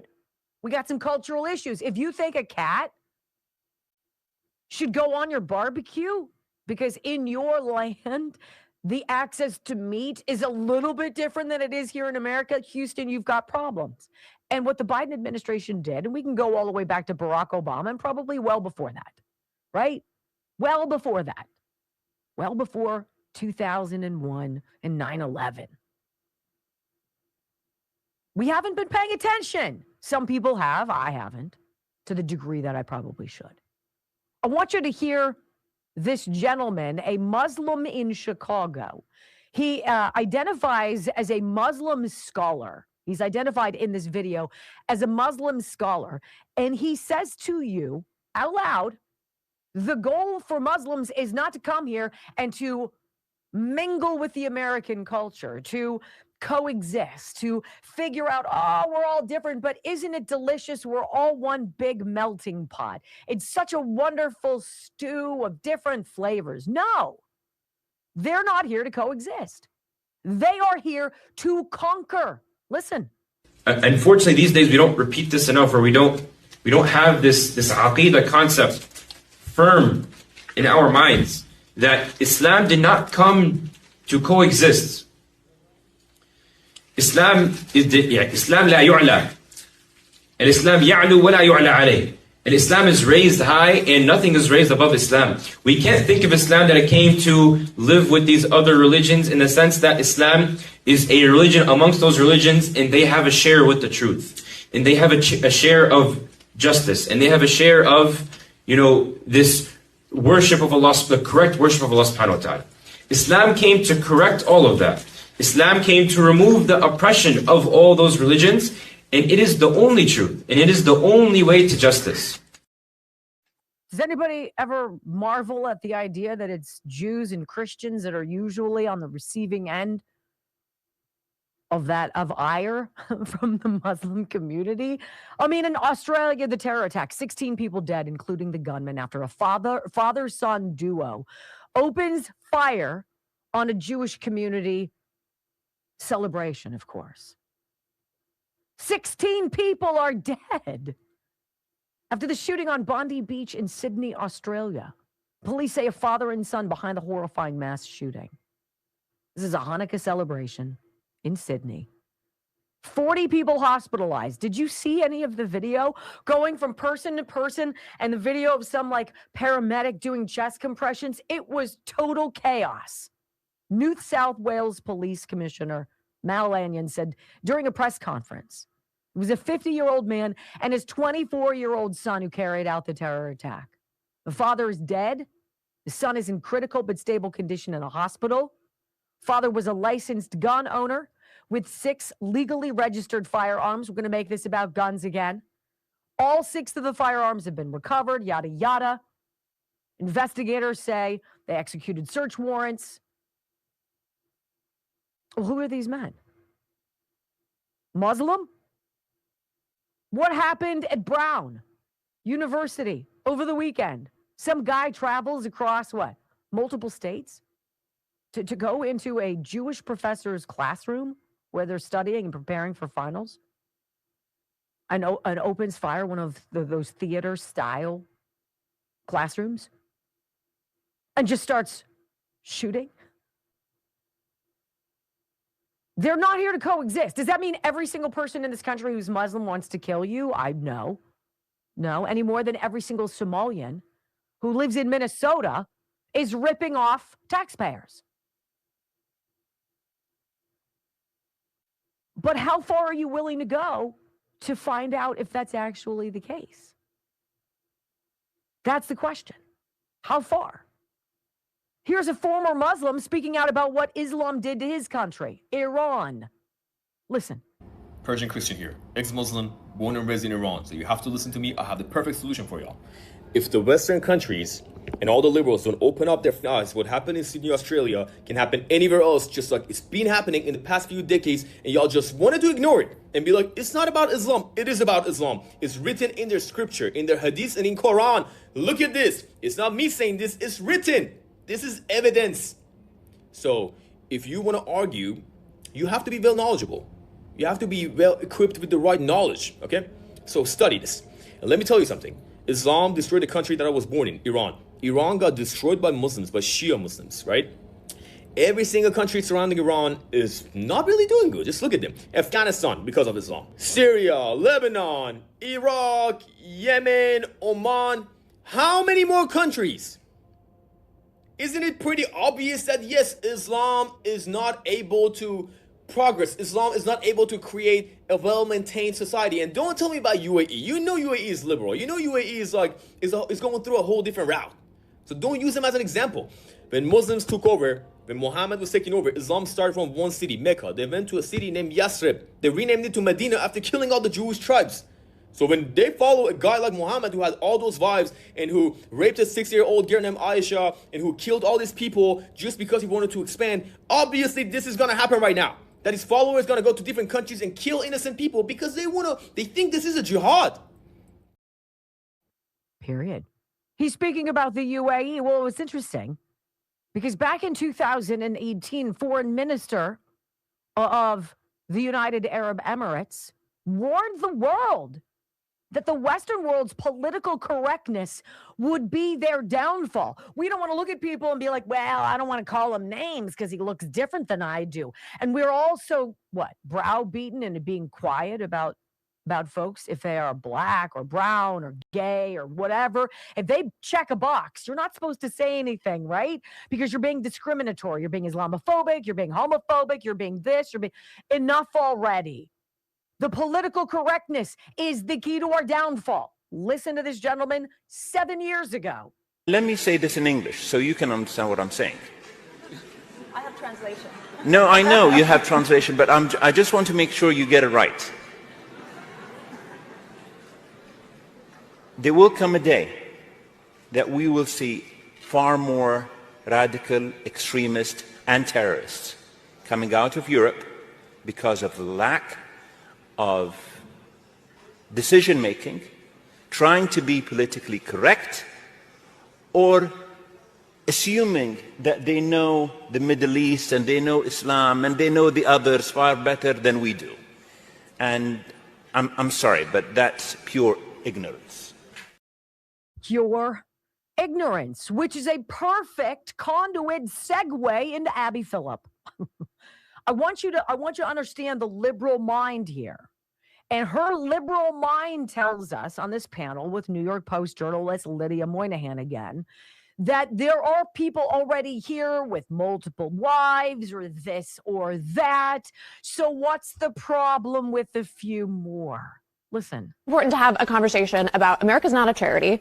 We have the opportunity and the ability to select who we want to come in and who we think is going to contribute economically and culturally. In Minnesota, we've seen 81% of Somalians are on welfare. 35% of Somalia's GDP is remittances.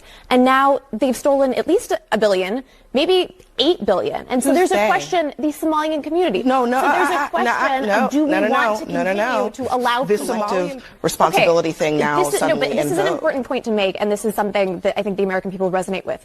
Culturally, there are things that we do not want in America. Female genital mutilation happens in Somalia. We don't want that here. So I think it's okay to say, look, there are cultural things that we don't want to bring into America. Wait, look, there are people who we allow in this country who have multiple wives. They, polygamy. I don't totally want to encourage fine. that. I don't want more of that. But they're here. They're Americans just like everybody else. So that's okay, Abby. Now this is where you get to the point where it's too late. I don't want anybody, not even that woman who I think is a moron. I don't want to see anybody be victimized by someone whose culture is completely different than ours. What's it going to take for somebody like Abby Phillip to understand what's at stake? Is it getting raped outside of the studio? Is it coming home to her flat or whatever she lives in at night and finding somebody is broken? What? Abby, wake up. Abby, wake up. The turnstiles were opened. You voted for that. We didn't. These are the consequences. Now, what do we do about it? When we come back on the Wendy Bell radio program.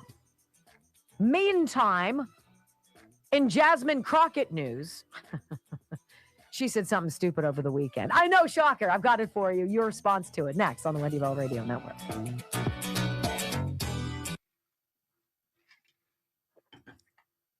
See, to the Democrats, they just need the bodies, I think. They need the bodies, they need the math, they need the humanity, they need the votes, right? And they need a permanent underclass. They need people who need to be on the dole. They need to have people who live in government housing, who rely on the government for survival. Because the black voter they used to bank on, the black voter's done. They're like, no, you failed us for too long. We're walking away. Oh, we got to replace Great replacement. 1.1. I think the Jewish population here is something relatively small, like 2%. Right? And now you've got half as many people who are Muslim. And those cultures don't collide any more than Islam and Christianity do. So I don't know what we're doing, folks, but we're going to have to start talking about it more. I specifically have not, because it's a lot to go over. And it's frightening. It's frightening. I've got something to read to you. It's on X, and I haven't fact-checked it. But going over all of these mass shootings, all of these violent situations in which people have lost their lives. Who has been behind the trigger? No, it's not somebody who's trans. It's a good guess. Muslims. And we're going to go over that. It is extraordinarily uncomfortable. But what? What are you going to be browbeaten into believing that you're a racist or you're a nationalist or you're an Islamophobe or whatever because you see something and you say something? I don't know. Let's see how you guys are doing Rumble-wise. 305, let's go. 3-5 sounds better, though, right? I know. I'm constantly asking for more. The Disc Institute of Pittsburgh. PittsburghDiscInstitute.com. As I'm reading you testimonials, let's see. This is a woman who was part of Dr. Rafferty's intradisc neutrosis. All right. So if you have a slipped or herniated, bulging, deteriorating, painful disc in your back or your neck, usually people are like, well, you'll have to have surgery. So Dr. Rafferty was like, a lot of the surgery is risky. It's not 100%. He was going to create a therapy to help the discs grow back naturally, like wild. And he found a way to do it. And it's called intradisc neutrosis. And it takes about 10 weeks, right? It takes about 10 weeks. So we've been here for 7 weeks and have 3 more to go. This is my friend Julie. She says, Hallie's progress has been remarkable. She's been confined to a wheelchair off and on for the last 4 years with severe pain and disc injury. And even though she's not completely finished with her therapy, she is already walking with perfect posture and most importantly, with very little pain.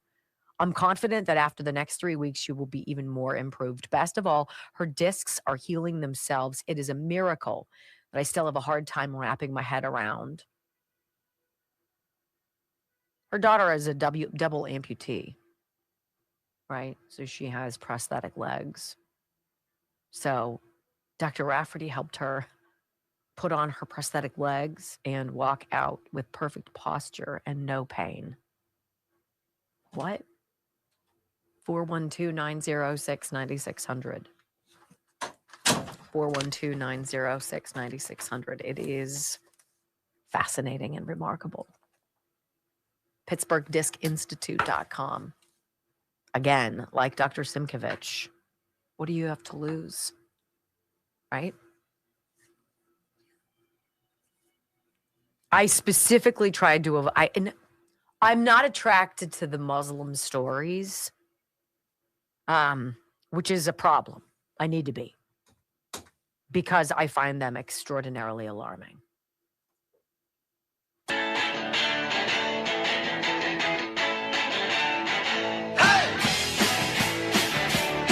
Well, welcome back to the Wendy Bell radio program. You know, it's interesting. Alejandro Mayorkas swore under oath to Congress that the border was secure. On how many different occasions did we hear him say that? Right?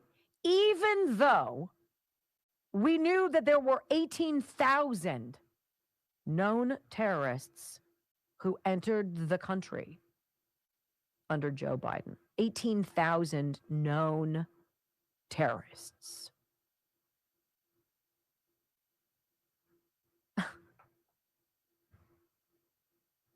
Do you honestly try to tell me that it's going to be a nail biter of a midterm? That people think they're going to go back to Democrat control of anything? Yeah, it's interesting because you know what Abby Phillip isn't reporting on over at CNN? You know what Lisa Rubin is not reporting on over at MS Now? Any of the freaking truth. How many people in this country who watch those suck networks have absolutely no idea whatsoever that as many as 20 or 25 million people who should not be here weren't just invited? They had the red carpet welcome, and they're paying for it. I'm paying for it. Meanwhile, you have people like low IQ dippity-doo Jasmine Crockett, who tries to play the poor black woman who actually was raised in St. Louis by an affluent family, went to a very affluent private school, an academy, if you will. There's nothing low budget about this woman. But she likes to talk a bit street. And she tells you the truth. See, to the Democrats, at least to this woman, immigration isn't about opportunity. It is not about humanitarian do-goodery. It's not, as Abby Phillips' liberal, bleeding, gushing heart wants you to believe, well, what if people are just fleeing Afghanistan because they want to learn how to read? There are a lot of places they can go, sweetheart, that are a lot closer by than the United States. And they don't need to be flown here to get that ability. Jasmine Crockett says, basically, we need a new lower class. We need a class that are going to do the jobs that we're not willing to do. And she's going to presume, of course, that it's the black people who've been doing it. Listen to what she says about picking cotton. So I had to go around the country and educate people about what immigrants do for this country, or the fact that we are a country of immigrants. Right. The fact is, ain't none of y'all trying to go and farm right now. Okay, so I'm lying. Raise your hands. You're not. We done picking cotton. We are. You can't pay us enough to find a plantation. What was that? We done picking cotton, which means we need a lower class. We need a group of worker bees who will do the unsavory jobs that we don't want to do. Well, it's funny, Jasmine, when you bring a bunch of people over who have nothing. Corporations, big and small, can rip the bejeebers off of them and pay them slave wages and basically treat them that way. They can be packed into farmhouses, 5 to a room, 10 to a room.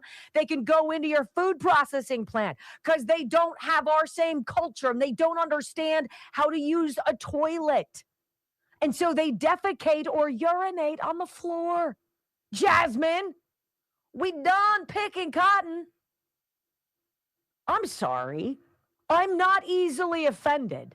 And I certainly don't mean to go to bat for millions of people who've been lured to this country by a desperate Democrat Party that realized, holy cow, we got to start replacing the people who've walked off of our plantation. And they've walked over into another dimension, maybe to MAGA, maybe to independent, right? But they're not showing up for us anymore. What a deeply regrettable, though common thing that Jasmine Crockett says. In fact, I've got an article here dated back in August when she said the same thing. We done picking cotton. We need these other people to come in. And if we give them just a little bit more than they were making, and we kind of let them do whatever they do, and maybe they get smart and they rip us off a little bit and we let them, but they give us some kickbacks and they always vote for us. Well, it seems fine to me. And if they're Muslim, well, I'm sure it'll work out. Yeah. About that. When we come back, hour number 3 of the Wendy Bell radio program, President Trump said it again over the weekend, and I think the deep state sphincter went, right? He's like, we got the goods, we got the proof, and we are dumping truckloads of evidence. About what? Oh, well, boy, buckle up next on the Wendy Bell Radio Network. We done picking cotton. We got these new people who will do it for us on the down low. Float them a few bucks. Give them their own space. Give them a mosque. Though I'm not so sure it's the Muslims who are doing those jobs. Strikes me more like Venezuelans, Guatemalans, Hondurans, Mexicans. How do you guys feel about it all? This I can't even look at the Australia stuff. Like,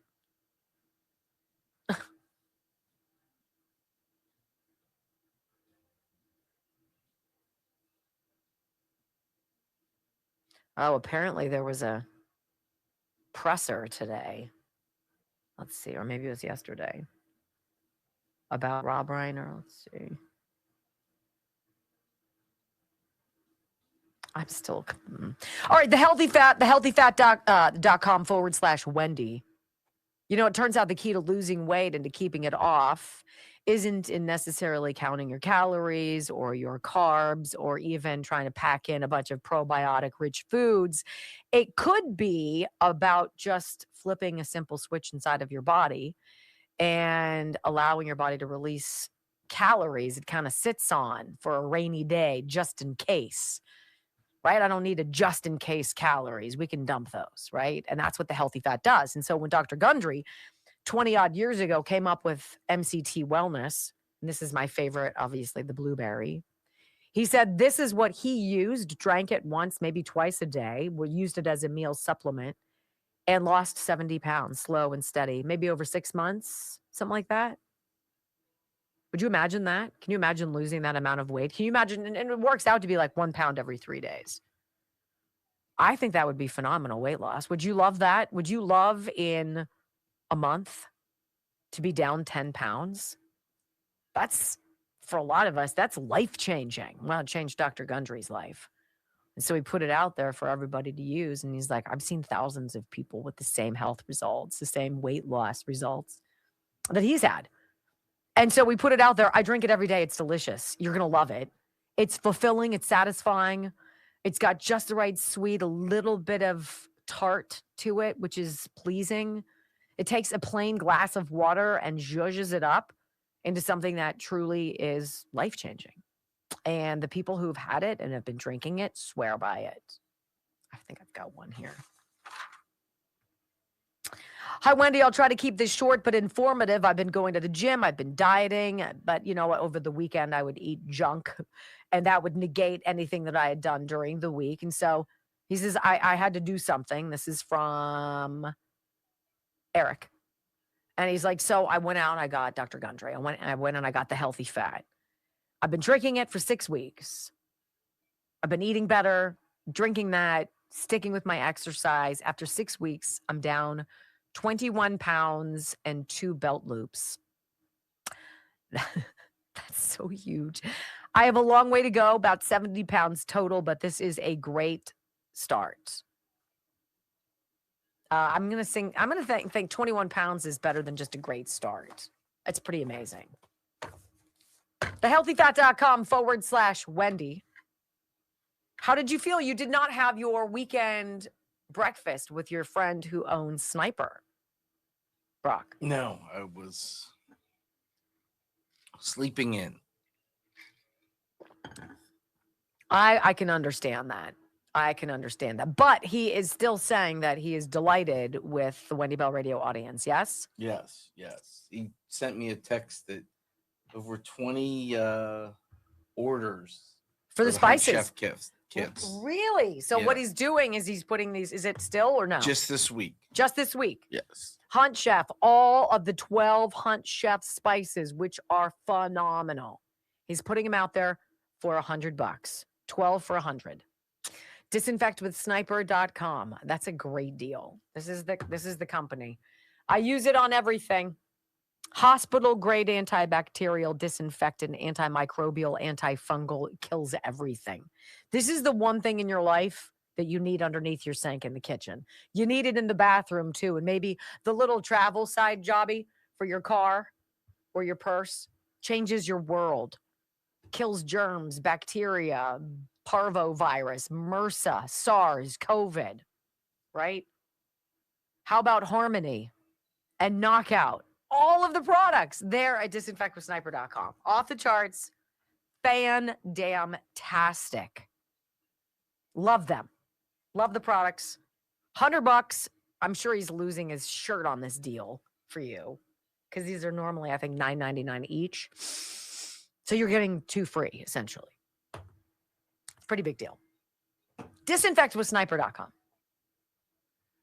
Let me say thank you to my buddy's dad, who is a viewer of the show, and his mom for sending me a pumpkin pie Oh, that's so nice. because they heard me bitch about not having real pumpkin pie for Thanksgiving. Thanksgiving, yes. So it was.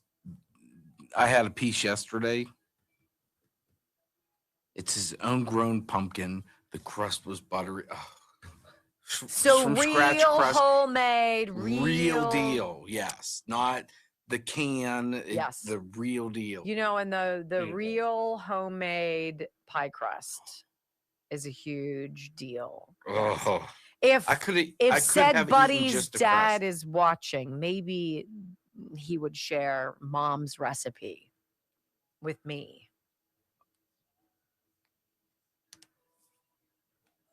I would like that. That sounds delicious to me. I didn't say that. We'll see if he's listening. Don't say anything. I Let's see if he. I know, but I mean, like, don't. Yeah. I wanted to see if it would I happen. don't really want to share it, so why would I say anything?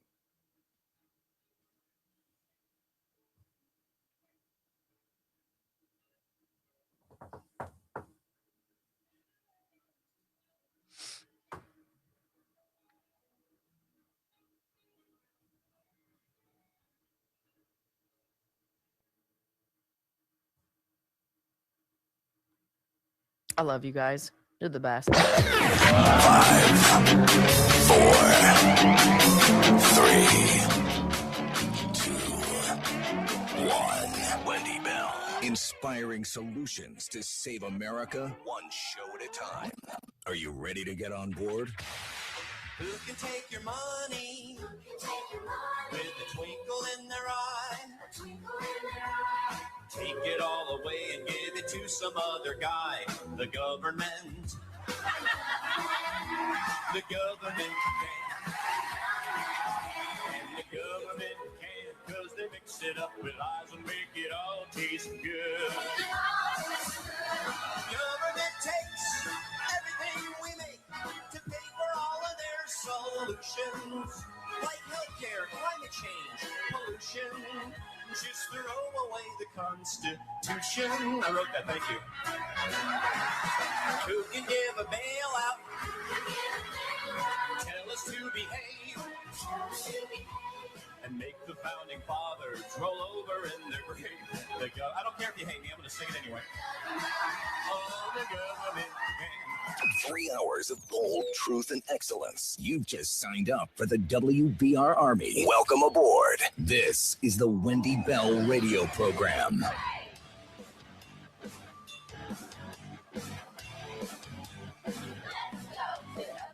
Welcome back. Hour number 3 of the Wendy Bell radio program is live. The reality is they can't come for all of us. They can't silence all of us. They can't call all of us election deniers. They can't. It's just not possible. So where is the outcry? Where is the uproar? 2020 and the whole election. If you don't have questions and you don't think we should have answers, look, at this point, nothing's going to change the fact that we as a country went through a disastrous, calamitous chapter of American history where we allowed a popular president, a popular, effective president for whom the left and the deep staters on the right threw everything they had at, to the degree that they had to concoct evidence. Yes?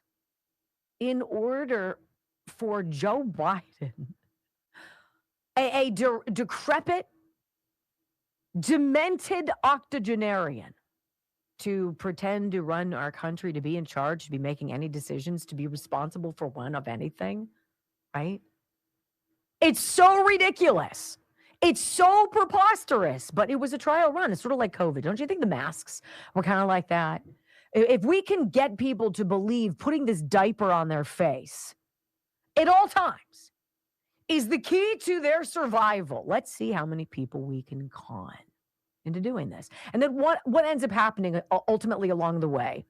Quote unquote patriots or people with a brain in their head show up at the school board meeting not wearing the mask. And then there's a big hoopla. And then there's a story. They got escorted out. You didn't follow the rules. And they're like, think, people. What is that mask doing for you? It's showing how you obey. We know better. We know about molecules. We understand the size of the COVID virus. We understand the size of the fibers in these stupid cloth masks that are made just to kick you in the butt in freaking China, right? And you're still walking around wearing them. When are you going to wake up? That was the gauge, I think. That was the visual cue to all people who suck. Yeah, we still have them. We're still conning them. They're still malleable. There's still time for us to execute our agenda. What is that? To destroy America? Sure feels like it. It sounds crazy, doesn't it?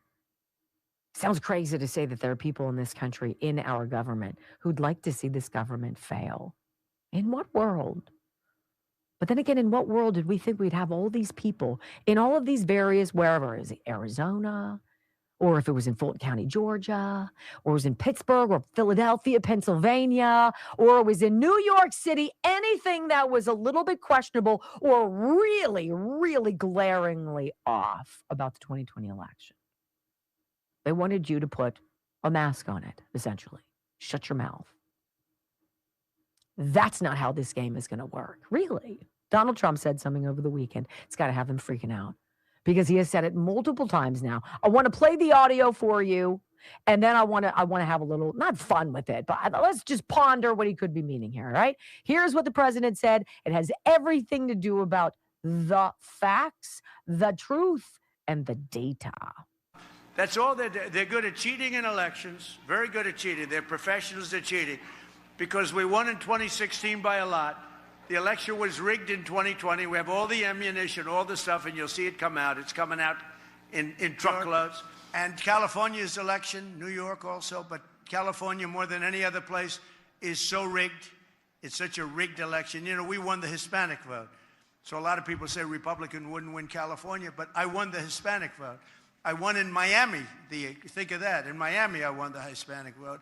Along the Texas border, I won every single city or town touching the Texas border, and they're 85 to 90% Hispanic. We won the Hispanic vote. If the vote in California was legitimate, which it's not, they have 38 million ballots. Everything is mail-in voting. They mail out 38 million ballots, and they come in. Where the hell do they go, and where do they come from? It's a rigged election in California, because we would win California by a lot.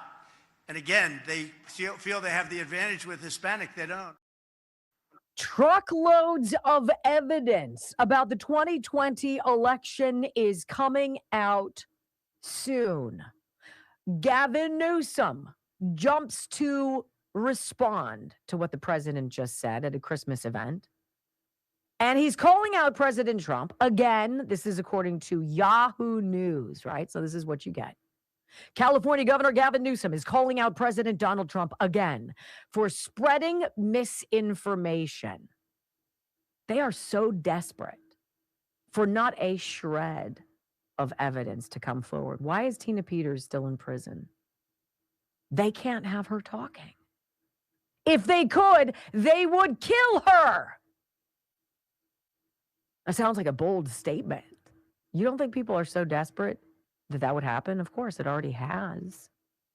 On Sunday, Trump doubled back on his repeated false claims, Yahoo News says, about rigged elections, claiming this time that he would have won California in the 2024 presidential election if it hadn't been cheated by the Democratic Party. Now, if you're a state that sends out 38 million ballots by mail, right?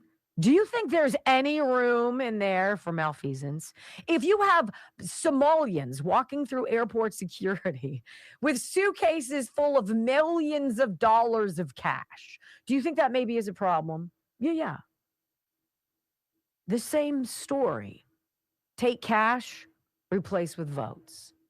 It's almost like we've all seen this before. Gavin's presidential dreams, I'm sorry, I'm just going to put this in here. Apparently, even though he's been working so hard to be relevant, Gavin Newsom has, his presidential dreams are getting kicked in the butt right now. Did you see Kamala? The zero of all zeros is whooping him in a 2028 interactive polls kind of kick around on the presidential primaries.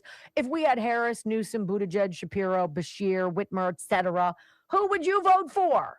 Harris, Kamala flippin' Harris, who did nothing of any value at any point ever that I can recall in her political career. She's beating Gavin Newsom 31% to 20%. Gotta love that. I want you to hear Scott Jennings, and he's like, look, the GOP had better wake up because the Democrats will be ruthless in their gerrymandering. Hey, Indiana Republican senators, I know you think that you're being good by listening to the people of your state who say overwhelmingly, we don't want to have this political gerrymandering. We want to have some independent. Make no mistake, Democrats will do this to the 5,000th degree. Here's Scott Jennings. State legislators, state senators, state house members, these are part-time people. They're not as connected to Washington as members of Congress, members of the Senate. And so they're just not as susceptible to these kinds of pressure campaigns. So I wasn't terribly surprised to see that some of the pressure tactics didn't work on Indiana. I will say this, Republicans are rookies. We're pikers when it comes to gerrymandering. I mean, these Democrats are ruthless. They're going to move forward with doing all their gerrymandering in Illinois and Virginia and other places. And Republicans don't seem to have the stomach for it. So we'll see how the maps turn out. But at any level of government, you're accountable for every one of your votes, whether it's something that Donald Trump likes or something that Donald Trump doesn't like. Republican voters will have to look at that and decide whether they would like a different kind of Republican state senator. My suspicion is some will get primaries, some won't, and some of the primaries will be successful and some won't. Look, I mean, every vote and every election has consequences, and some of these people aren't up until 2028. We'll see what the world looks like 3 years from now. But sure, look, I think if they decided that this was a principle on which they wanted to stand or an issue they wanted to make a big deal out of, then they're going to have to own that in front of their Republican voters when they next face the primary ballot. And you hope it's before it's too late, because there is a point at which it is too late. Opportunity missed. So it's curious that prison officials in Colorado are refusing to do anything to abide by President Trump and his pardon, the legality of which we could certainly discuss. And they're like, we don't have to do anything with this woman who blew the whistle on election fraud to such a degree. And when we come back, I don't want to go too long in this segment. I want to play an audio soundbite from her attorney. Tina Peters is the Mesa County, Colorado election clerk who made a copy of a Dominion voting machines system before they erased it to hide what she said was evidence of election fraud in 2020. And it's so amazing that the Democrats and the Democrat governor of Colorado really don't want Tina Peters to go anywhere other than under their thumb. It's almost like they can't have you hearing what she has to say. So let's talk about what her attorney is saying. Oh, she's working behind bars, apparently, on this very case. Next on the Wendy Bell Radio Network. Which I find fascinating. Okay, take Lean. Lean is, they're back. I'm so excited that they're back. And that is because you guys have enjoyed this product, this weight loss dietary supplement from Brickhouse Nutrition, right? The family behind Field of Greens is giving you a phenomenal opportunity to jumpstart your personal weight loss program. And they say cycling is what half of Americans do. We put on weight, we lose the weight. You put the weight back on with a couple pounds and you lose the weight. The back and forth is really not good for your body. really not good. And so weight cycling, when you lose 10 or more pounds and go back and forth on the pendulum, this is what lean helps you with, because you're not inclined to put the weight back on, because lean kills your appetite.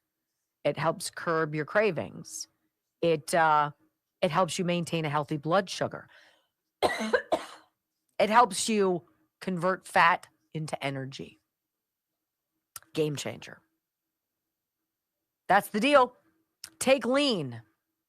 Take lean.com, 20% off right now.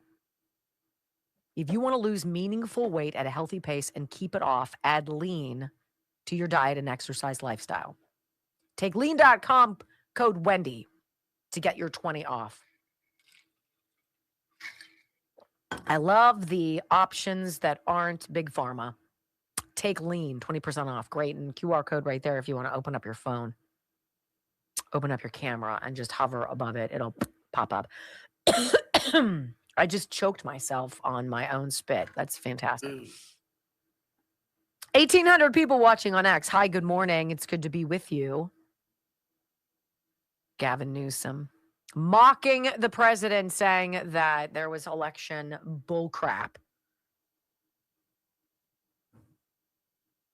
See, why is why is Nikki Haley anywhere near? Go away. Yeah, it's like putting Gretchen Whitmer up there or Pete Buttigieg. First of all, dude, you're never going to be manly.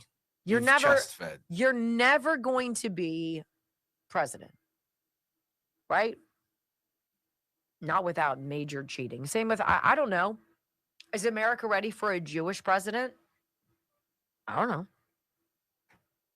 I think there's a lot of deep-seated discrimination in this country on the side of the people who tell you that they don't discriminate, right? I think, I don't think it's a woman. I don't think it's a Jew or a gay thing. People hate change. They hate change. It's like, for a woman, would I be opposed to a woman president? Obviously, I wouldn't. But to the average people, they're just like, well, we're 250 years old. It's always been men. Like, do we want to take a chance? I think there's a lot of people that just, that change, they fear what's on the other side. Maybe. And for a Jewish president, a lot of people already don't like the fact that AIPAC is so involved. And that would deter a lot of people from voting for them. Yep.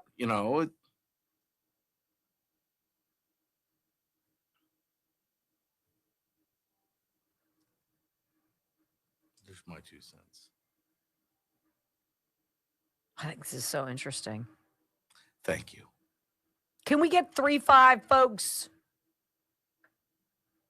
331. We need 200. Hit the thumbs up button underneath my face. My face? My face.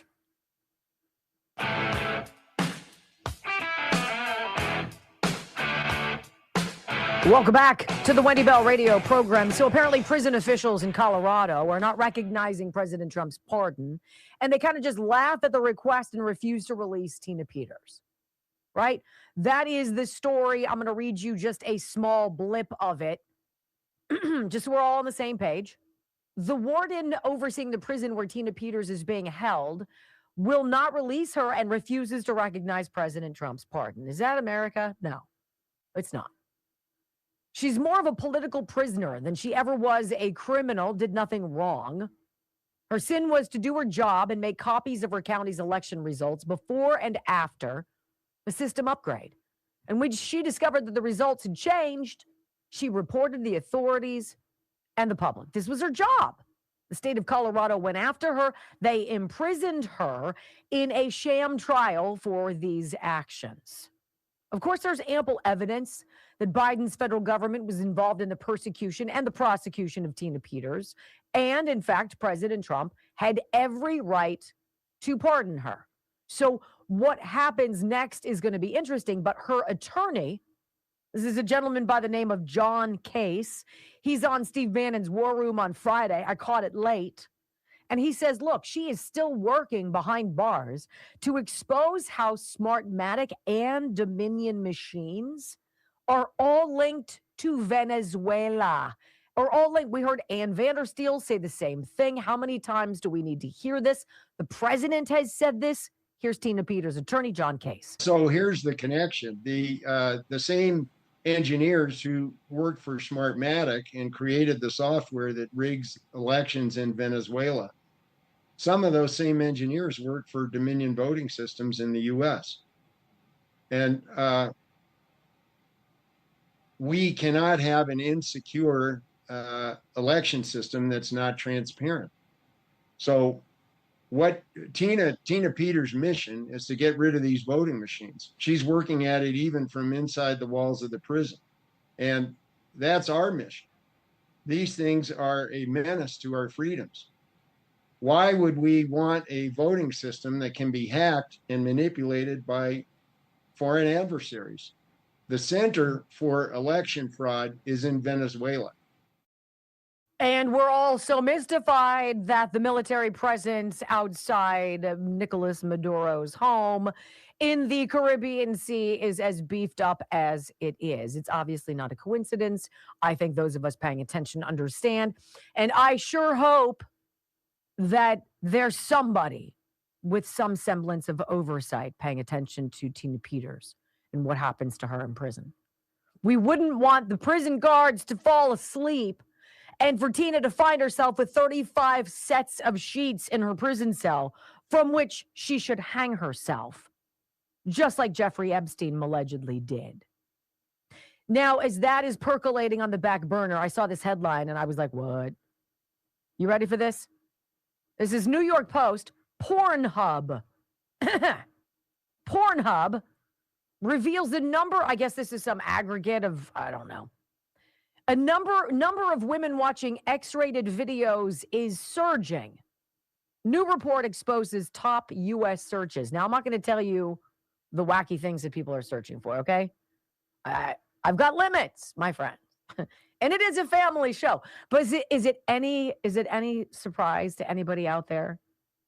I don't mean to just generalize, but I'm going to think that the by and large angry militant leftist white college educated liberal chick probably ain't getting a lot of action, right? Unless I don't know who finds that attractive, and maybe they're just now turning to porn. I don't know. They're clicking taboos to the curb, says the story. Pornhub has released its annual year in review report. I don't know why. I don't know why. And beyond that, I don't know why I'm sharing it with you, but here we go.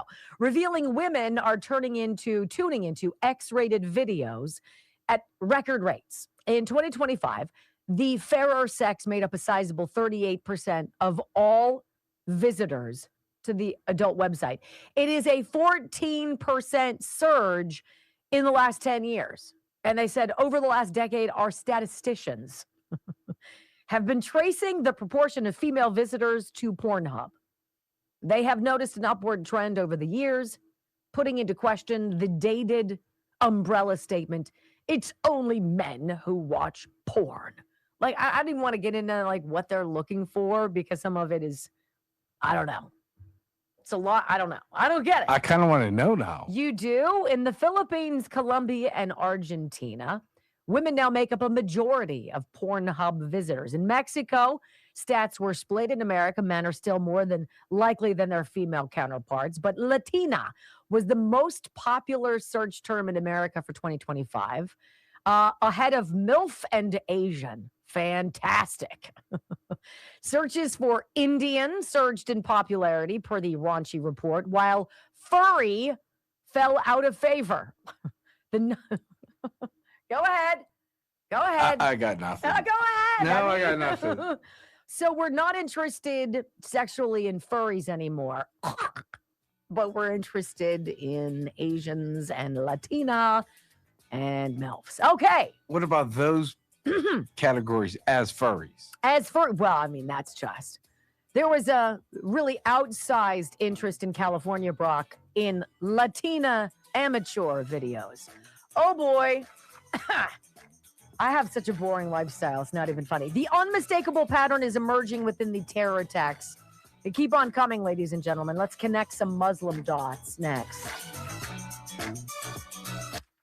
So Latina amateur videos, they trended very much in California, while Dominican was the top relative search term in New York. Thick, THICC, took the top spot. I don't even want to know what that means. In Louisiana, well, you'll like this. Pennsylvania, you know what everybody's looking for in Pennsylvania? Puffy nipples. Puffy nipples. That's Let's be real. Is that just PA or is that everywhere? Aren't we all looking for some puffy nipples? Are you? No. Isn't that? I wouldn't even think to type that in. Like, what? I mean, puffy nipples? Hey, Steve, do you want to go get a pizza? Hold on. Puffy nipples. Let me finish up my work in here. I'll be right out. Yeah, right? Puffy nipples. Honey, I've seen the history.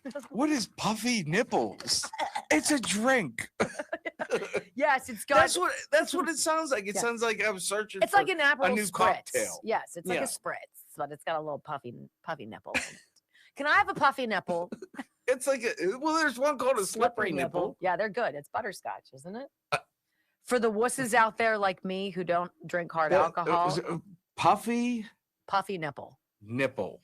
That sounds like a name of a porn star. Please go ahead and search. I want to see that thing launch the pink slip virus on your laptop. Puffy nipple. Yeah, I don't know. Anybody out there going for that? You guys looking for that? I don't know. And then like a fuzzy navel. There you go, Lloyd. Like a fuzzy navel. Yeah, just a little higher. What does that even mean? What does that even mean? A puffy nipple? Yes. Yeah, I don't know. I'm not searching. Who answers that too?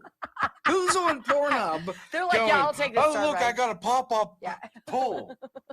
What do you want to look for? Oh, No. puffy nipples seems they can aggregate that stuff. I mean, come on. People are we're worried about China and TikTok. It's like, please, really? We've got Pornhub.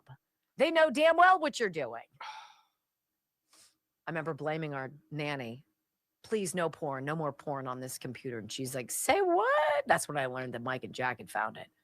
And their grades. Yeah, and their grades went through the ground. And I was like, what are you guys doing? What's happening? They were to looking your for grades? puffy nipples. They weren't looking for algebra equations. I meant it to say puppies nipples. What? True story. I worked at a radio station. I might have told this before.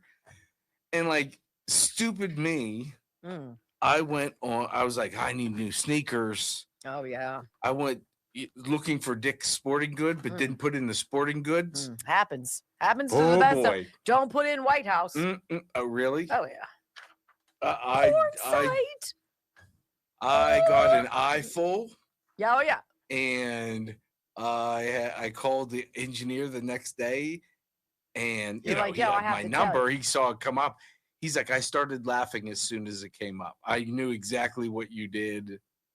All the time you're trying to get a picture of Dick's Sporting Goods. Meanwhile, I'm like hitting close, and there's just pop-ups coming everywhere. Oh, it's like it's the it's the pink slip virus. It's everywhere, and you're like, ah!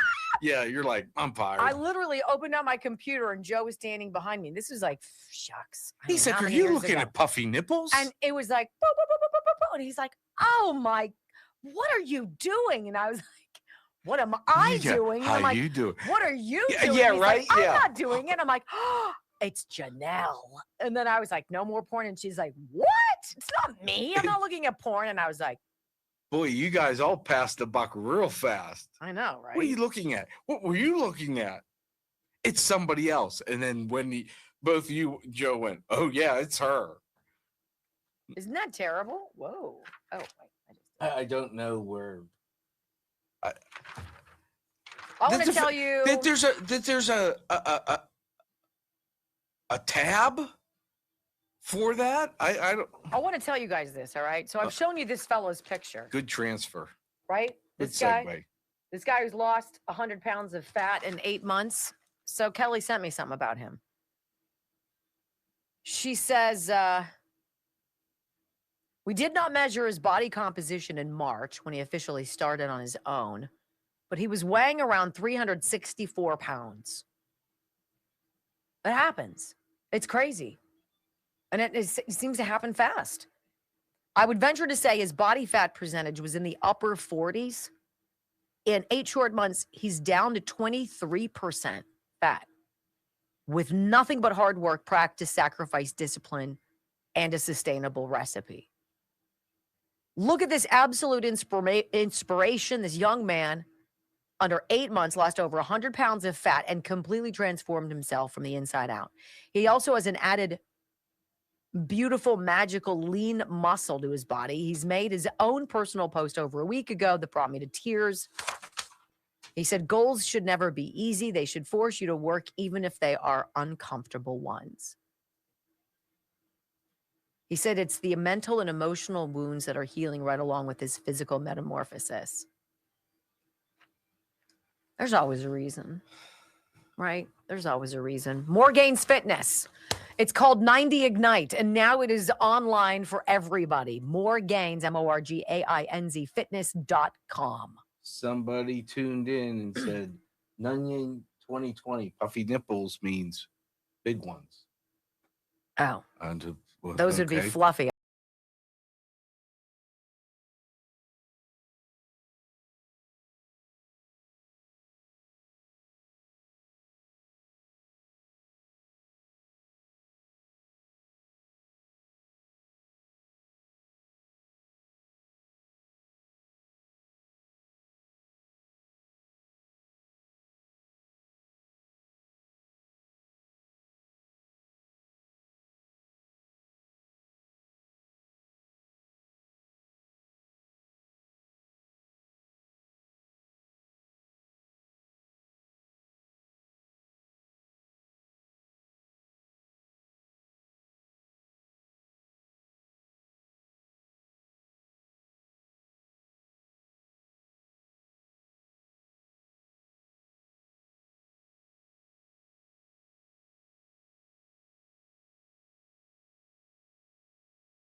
Something that I think is perhaps one of the finest and most well-written articles about terror that I've read. And it comes from discernreport.com. And this is the title of it. I'm going to get through it. I'm going to share with you a tweet that I found this morning that I think is very applicable. And, you know, I'm very uncomfortable talking about terror attacks. I'm uncomfortable talking about the Muslim invasion in our country. That's what it is.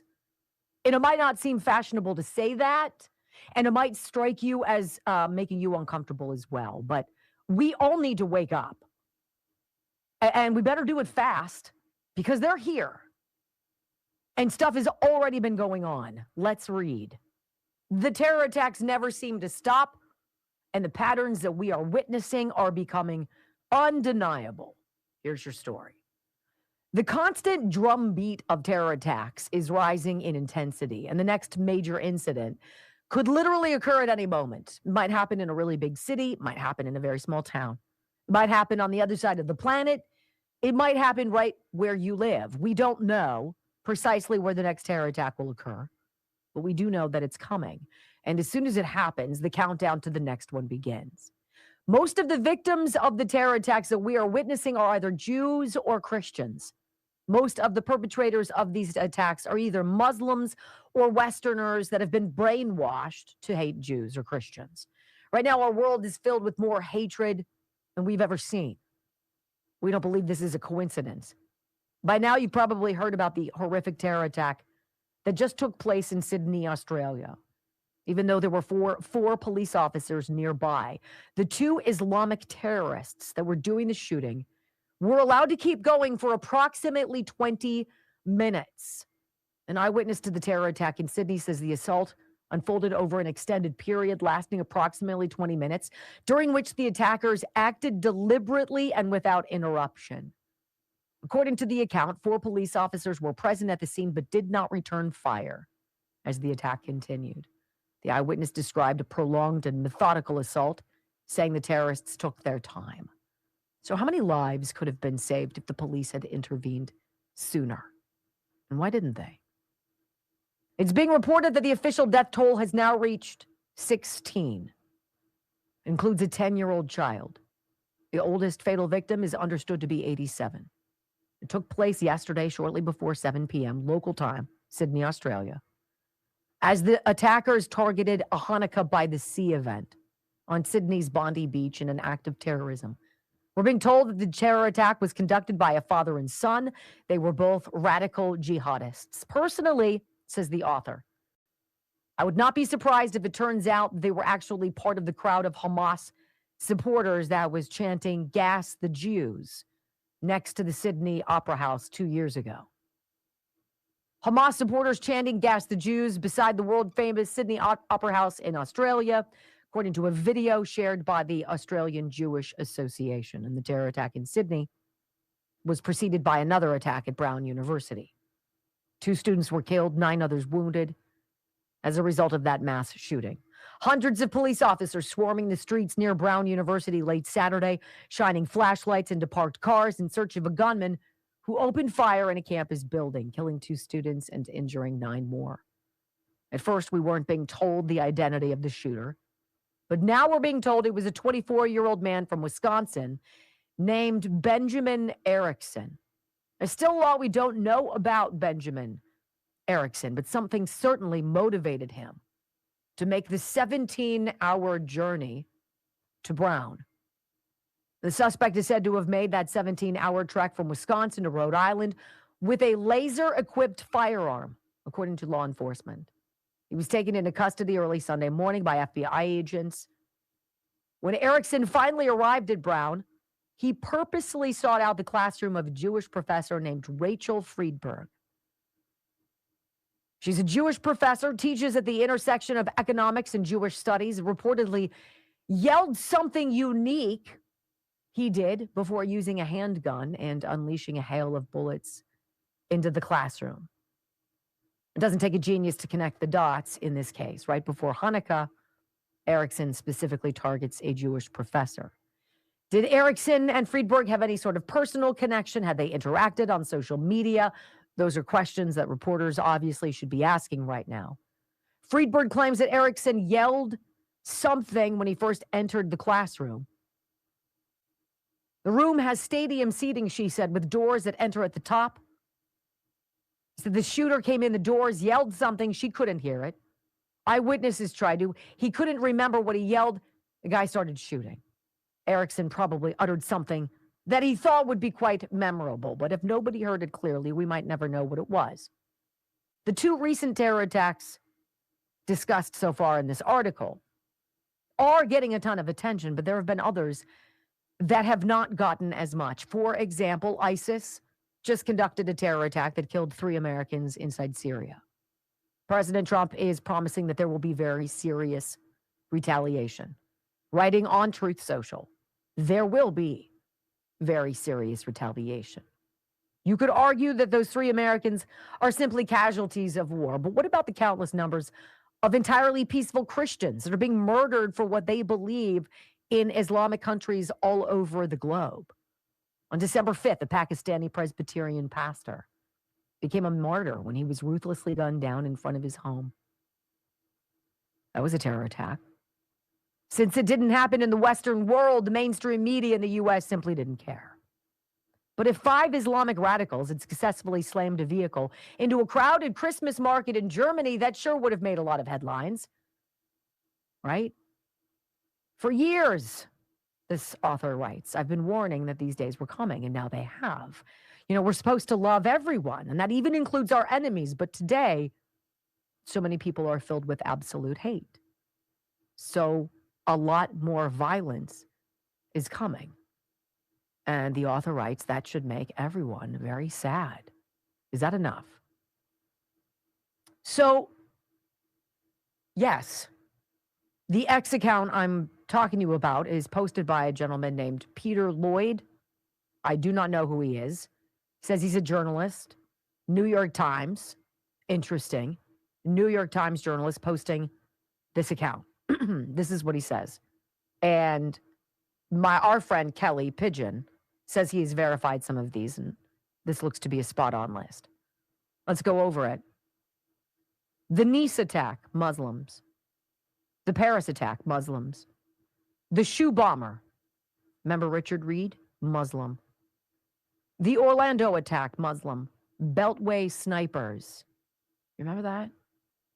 I do. Muslims. Fort Hood shooter, Muslim. The underwear bomber, Muslim. The Westminster attack, 2005 Bali bombings. The murder of Lee Rigby, the USS Cole, Muslims. The London Bridge attack, Muslims. Madrid train bombers. The Charlie Hebdo attacks, Muslims. San Bernardino attacks, Muslims. The Minnesota mall stabbings, Muslim.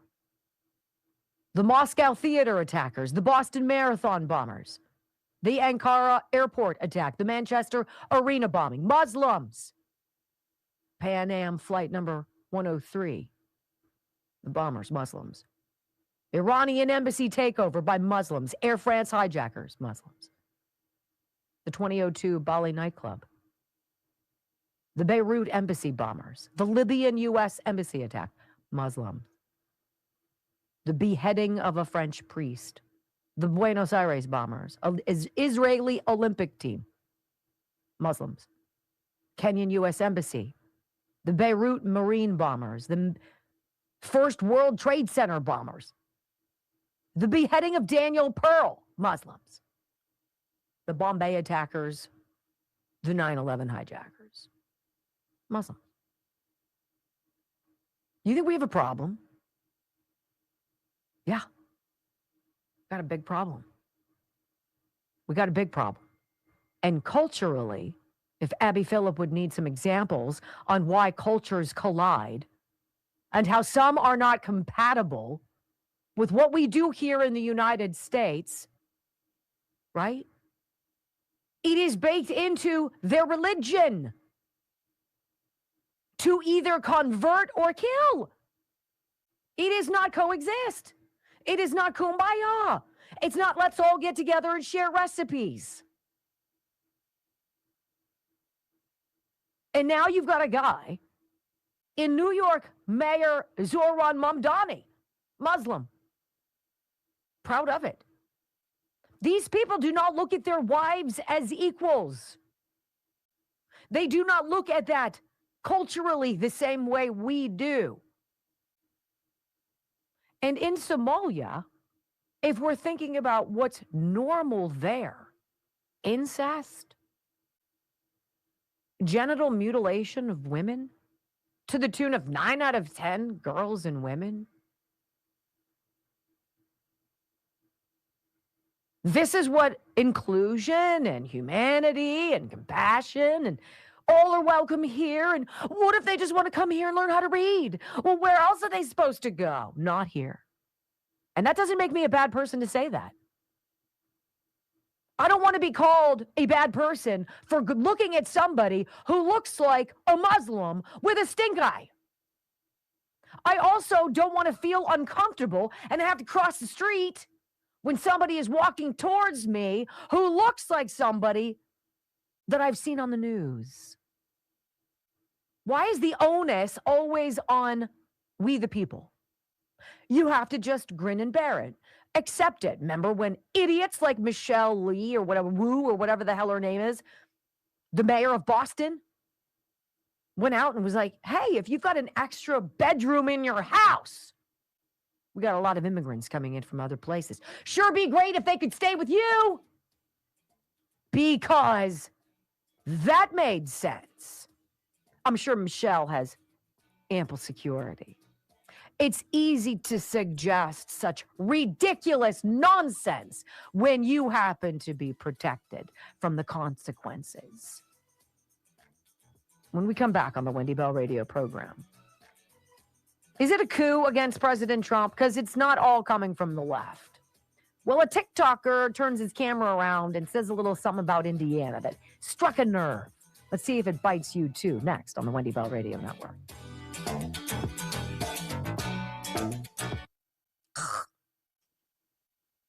I don't want to. Don't tell me that I'm profiling. right? Suck it. Hey, Michelle, how about you open up your house first? When every bedroom in your house is full, then you can start asking other people to open up theirs. They create the problem. They expect you to have the solution which inherently puts you in danger, and then without your knowledge, screws you from behind and costs you financially as well. Sounds like a plan.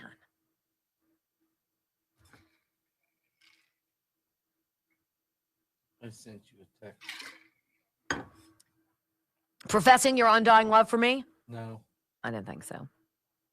That's all right. Let's see. I'll read it when we come back. Thank you so much.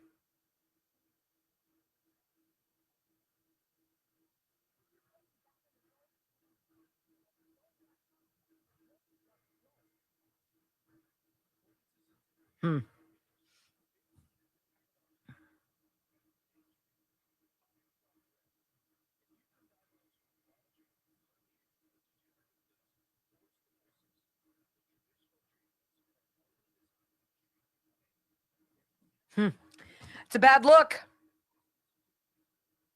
Bad look.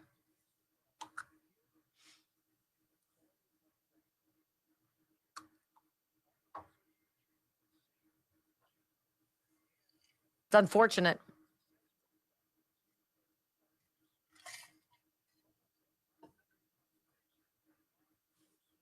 Everybody is entitled to their own opinion. You don't have to agree with them.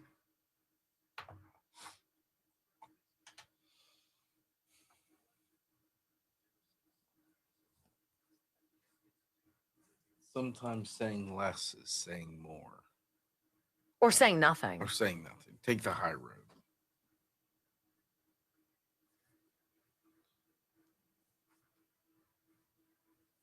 I dare say that it is that kind of tone deafness that threatens everything. It's the whole tone deafness of affordability. Yeah. Just because people are investing in the stock market or there are more 401k millionaires doesn't mean that the average person in our communities is experiencing any kind of economic relief yet. So to take a victory lap before there's a trickle down, I think is a little premature. Now, I'm not persecuted 24 hours a day by everybody under the sun, but there is a level of, that's not what I expected him to say. It's very disappointing. I'm going to read you what Trump said about Rob Reiner. It is what it is, and it's a bad look. And I kind of agree with Thomas Massey. It's a bad look.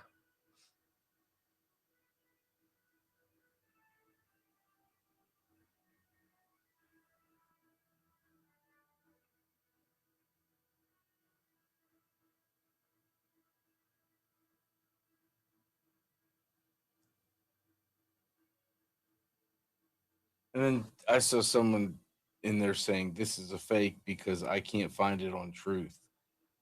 So I went and checked, and it's on Truth. So it's his. Yeah. Well, you own it. Not a good look.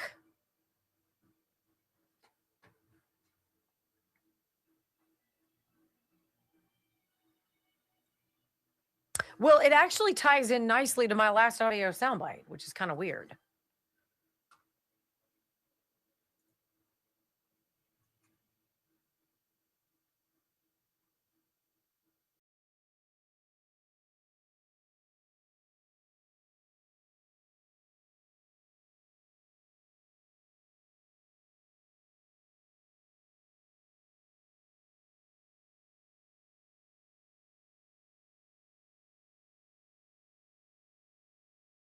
I wish this was a fake Donald Trump truth, but it appears my trusty scribe here has fact-checked it. Well, I mean, I saw it on Truth, so.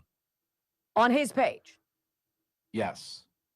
This is what Donald Trump, President of the United States, tweeted out or truthed out about Rob Reiner. A very sad thing happened last night in Hollywood. Rob Reiner, a tortured and struggling but once very talented movie director and comedy star, has passed away, together with his wife, Michelle, reportedly due to the anger he caused others See, I don't know, Brock. I don't know. I don't know how I feel about this. It does not strike me as real. Through the anger he caused to others, through his massive, unyielding, and incurable affliction with a mind-crippling disease known as Trump derangement syndrome, sometimes referred to as TDS. He was known to have driven people crazy by his raging obsession of President Donald J. Trump, with his obvious paranoia reaching new heights as the Trump administration surpassed all goals and expectations of greatness, and with the golden age of America upon us, perhaps like never before. May Rob and Michelle rest in peace.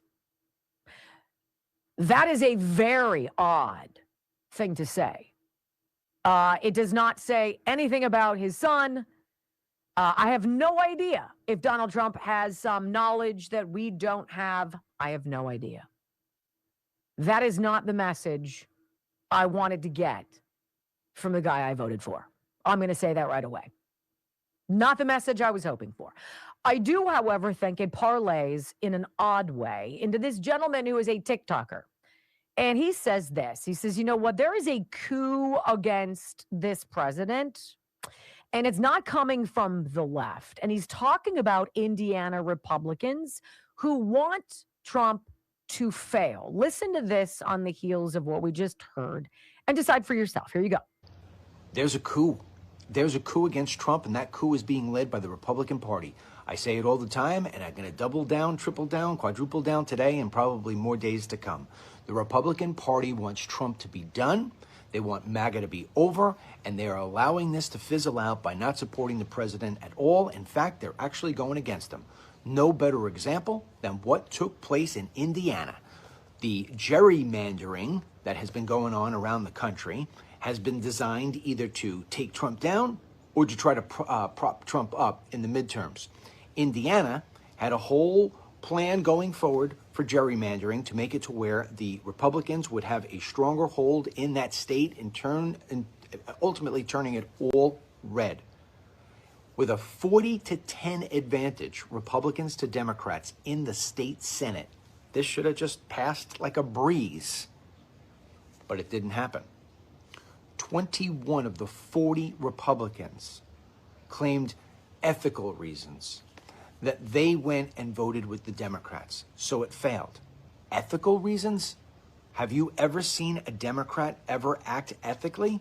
What are you talking about?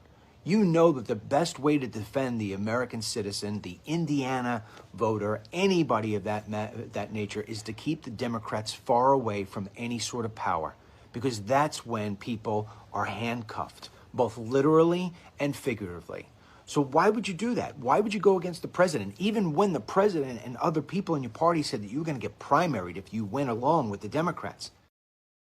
It's an interesting perspective, and I don't think one that any of us would probably disagree with. See, and that's the frustration about where you look in the spectrum of politics. On the left, aside from a few Democrats who decided to end that Schumer shutdown, aside from a few Democrats who break from the tribe, they are a thick voting bloc, at least congressionally so. Got a lot of people in the deep state on the right who kind of like where it is, who like business as usual, who like being able to cash in, who like being able to stay in power, who like not necessarily having to work a full day, who sure as hell don't work a full year, right? How much time are you going to have off this holiday season? You're going to have weeks? The way Congress does? I won't. Thomas Massey tweeting out Trump's truth, saying regardless of how you felt about Rob Reiner, this is inappropriate and disrespectful discourse about a man who was just brutally murdered. I guess my elected GOP colleagues, the VP, and White House staff will just ignore it because they're afraid. I challenge anyone to defend it. I don't see how you're afraid. I don't see how you're afraid. I'm not afraid to say, I think what President Trump wrote, if in fact that's what he wrote, and by our judging from what we've looked at, it is. That's not what I would ever say. I don't agree with that. Thank you for being part of the Wendy Bell radio program today, guys. Love being with you. I hope you come back for more tomorrow. We'll see you in 21 hours. Peace.